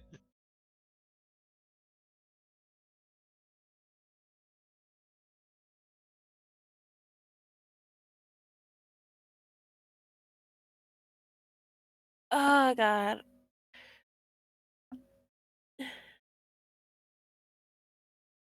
I'm not sure specifically why we're here, but I think we were just like either brought here by coincidence or by fate or some other supernatural being that we're not sure of. It could be to destroy the Lord of the Lands, or it could be to replace it, or it could be some other known agenda that we don't know about. And we're just pawns. Oh, I mean Valakai in like specifically like this coach journey that's taken us here. Did Strahd want us to be here, or did we ask him to come here? Oh, in terms of Valakai, oh, we just asked them to bring us here. It's kind of been like home base for everything we've been doing. More or less, it's the best way to put it, but it's like just went through a civil war slash revolt against town factions. Oh, okay, I get it. Thank you. Yeah. So basically, we're coming here for like a breather more than anything. Is that right? Yeah, there's still, I guess, a couple of safe places for us to be here as we try to figure out what to do next. So is Valakai like, is this like a city of people who are resisting Strahd, or are they like accepting it?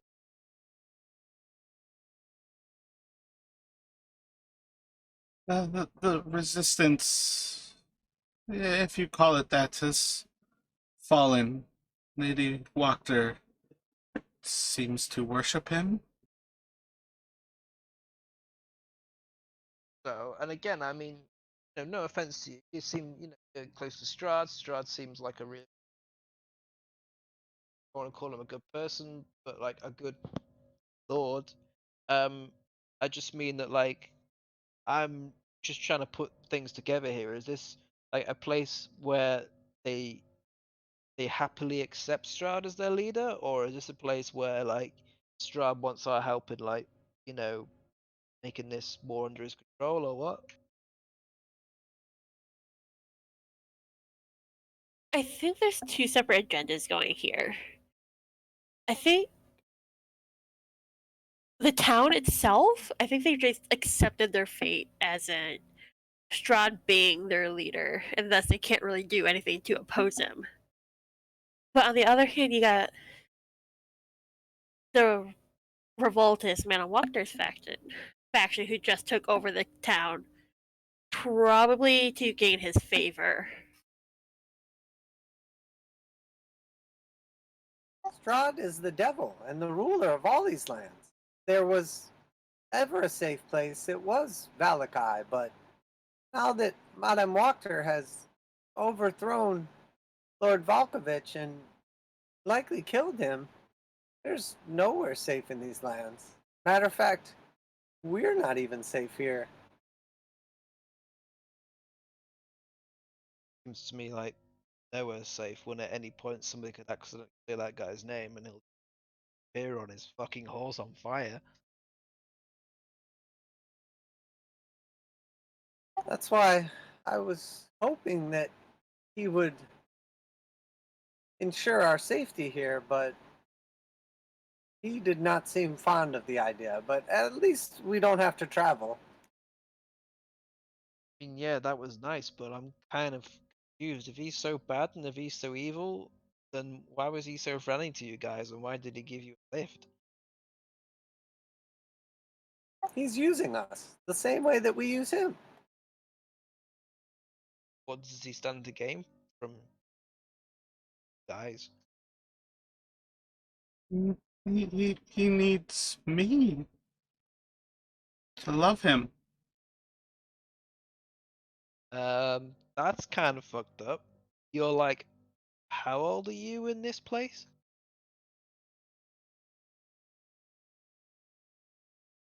She looks at you and she's like kind of nodding.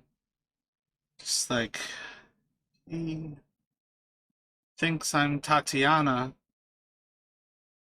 and that every time in the past, well, we know Tatiana threw herself over the overlook, plunging to her death. I think he understands or thinks that he might need me to love him to break his curse. But it sounds like Tatiana killed herself to keep away from him. Well, that's fucked up because you are clearly not Tatiana. You are Virenteos, so that doesn't make any sense. So he is deluded and thinks that you are his lover who keeps killing herself reincarnate or something? Isaac, the burgomaster of Barovia, told us when his sister died. And when Arena died, it was when I came through the mist. It could just be a coincidence. But it was the same time. And it kind of fits with the story Strahd told us, that I'm always here, always dying before him. But if Tatiana came back same time, would she not come back as a baby? Like, this doesn't make a lot of sense to me.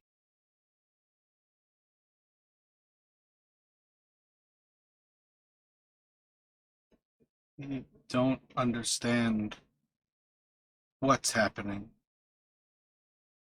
I don't know. I don't have an answer. Just when I got lost in the mist, I was running from wolves. When I came out of it, I saw the house before me. Days went by that I was hiding in there before these people came saying that Mother sent them. And then when I walked into the tavern with them, Isaac saw me as Arena, his sister. He said many years too young, but he couldn't keep it back. I was Arena. And Rena might have been Tatiana. Jip's just gonna reach out and put his hand on his shoulder and he's gonna say, look, I don't know why I'm here, I don't know why you're here, but from the sounds of things, our mother hired these people to bring you back. Didn't hire me, but I mean, I'm your brother, and as far as I'm concerned, I'm not gonna let him have you. Whatever the weird, messed up thing is that he thinks, or what kind of curse he thinks he's got on himself, you can't be Tatiana. We grew up together. Make any sense? I'm not gonna let him take you. I'm gonna turn to Sarkis and say, so what do we do? Where did we go from here? It's his curse, you see. Strahd is stuck here, as much as anyone. And no matter how hard he tries to escape, he can't. So the only reason we're alive is he doesn't see us as a threat. If anything, he sees hope that somehow we will help him with his agenda. He could kill us all at any time if he wanted to. He's using us. Yeah, but with anywhere, if there's a way in, there's a way out. Like, like flies in a bottle. They fly in through the thin neck, they get in there and they're stupid and they can't find their way out, and then eventually they give up and they get trapped in the sticky stuff in the bottle. Just can't give up, and we'll find a way out, right? There's always a way out. Got in here, you can get out. Surely, if you came here, you must have already known of some way of getting out, right?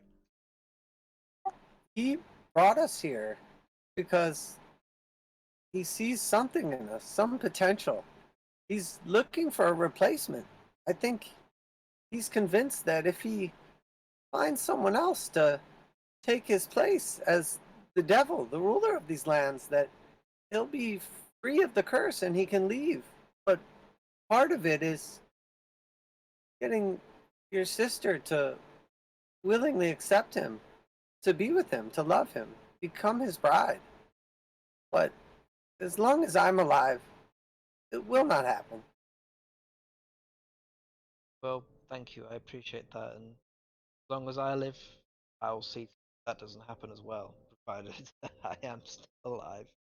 But the druids, they didn't seem to want to stay here either, and they seem to think that the stones were something to do with finding our way out. I think this could be the case. Find the stones and destroy them, then that's some way of getting out of here, maybe? The druids don't want to leave. They want to get rid of everyone else. This is their land. They're natives here.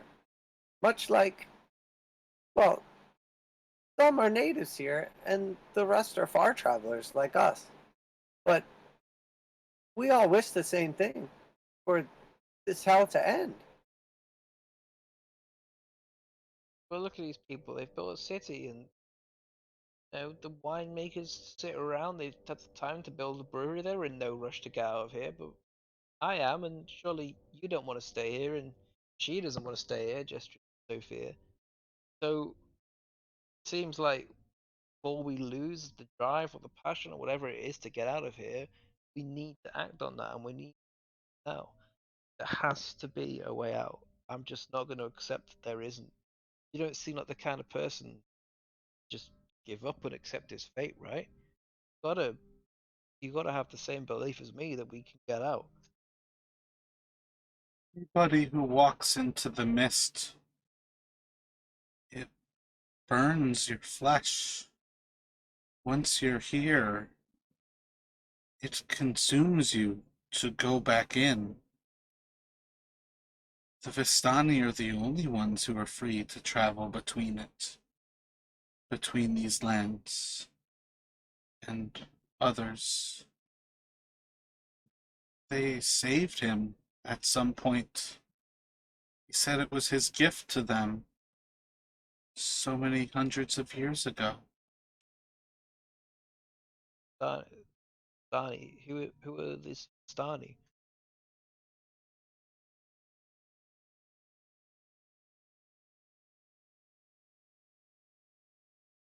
Well, we thought Madame Eva was one of them, but maybe not.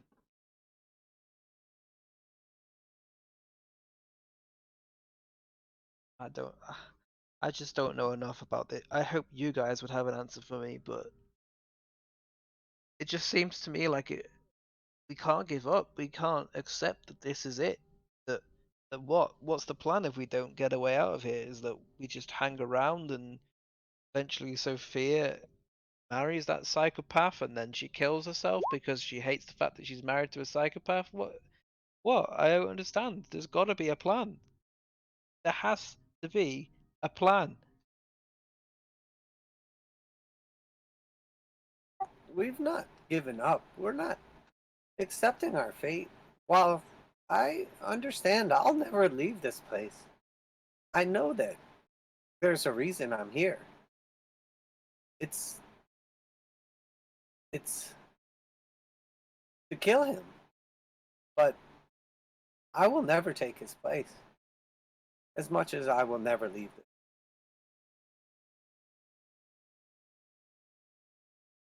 So what you're saying, whoever takes his place, if somebody takes his place, that means that other people can leave?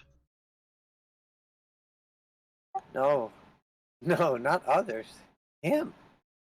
He wants to leave. He thinks that if someone else takes his place, that they will assume his curse and they'll be stuck here. And then he can leave. So if you take his place, he's free, and then Flea takes your place, you're free, and then Carvey takes his place, she's free, and then I take her place, but then he'll kill people in Fandelver, he'll kill people in Waterdeep. Oh, It's not that simple. And hopefully, Escher is dead. And he's further now than he ever has been. But we don't know. And I didn't have the chance to ask him. But Escher was his bride, the one that was helping him to leave this place. But we exposed Escher's plan to betray him, and hopefully Strahd has killed Escher now, and that will set him back. But in the end, we're just the flies, like you said, circling around the bottle. But there's no way out. Not for us. We made a deal with him, and he offered to let one of us leave. But when I chose Sophia, he laughed. It was never an option. I think he just wanted one of us to betray the rest. I think I understand, but it's just a lot to take in right now. Jape's going to uncork his whiskey flask and he's going to turn his back to the party, take a few steps away, and just have a few swigs whilst he looks off to the What direction are you looking? north.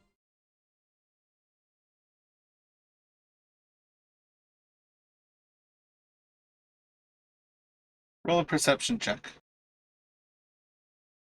Okay, 1 second.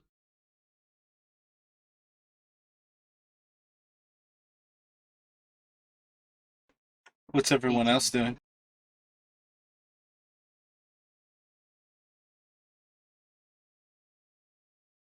Sark is just hitting the bubble pipe, blowing bubbles. Doing like the thinking man in deep thought. I love the bubble pipe touch, by the way. Oh, that's what Jared gets for giving me a random colorful bubble pipe for no apparent reason.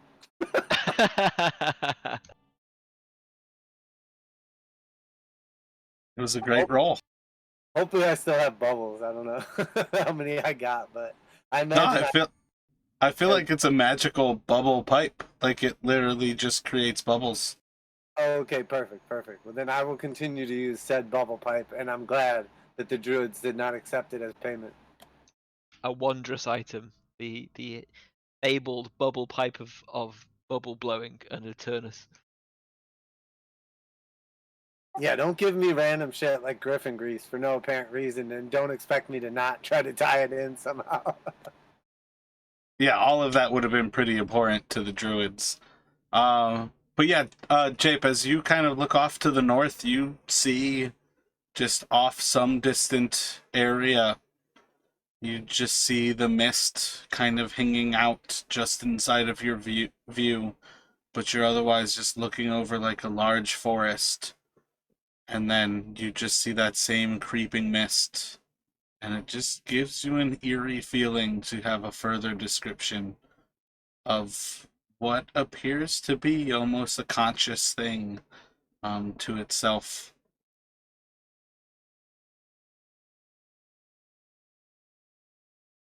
I'm just gonna sigh to myself and have another swig. It's all starting to dawn on Jape that this isn't, well, I think at this point it's very clear to him this isn't death, this is something different, but all it's starting to dawn on Jape that this isn't, and it's not going to be. And that there are so many things that he's going to potentially never understand, but he's going to have to because he needs to make sure that Sophia's safe.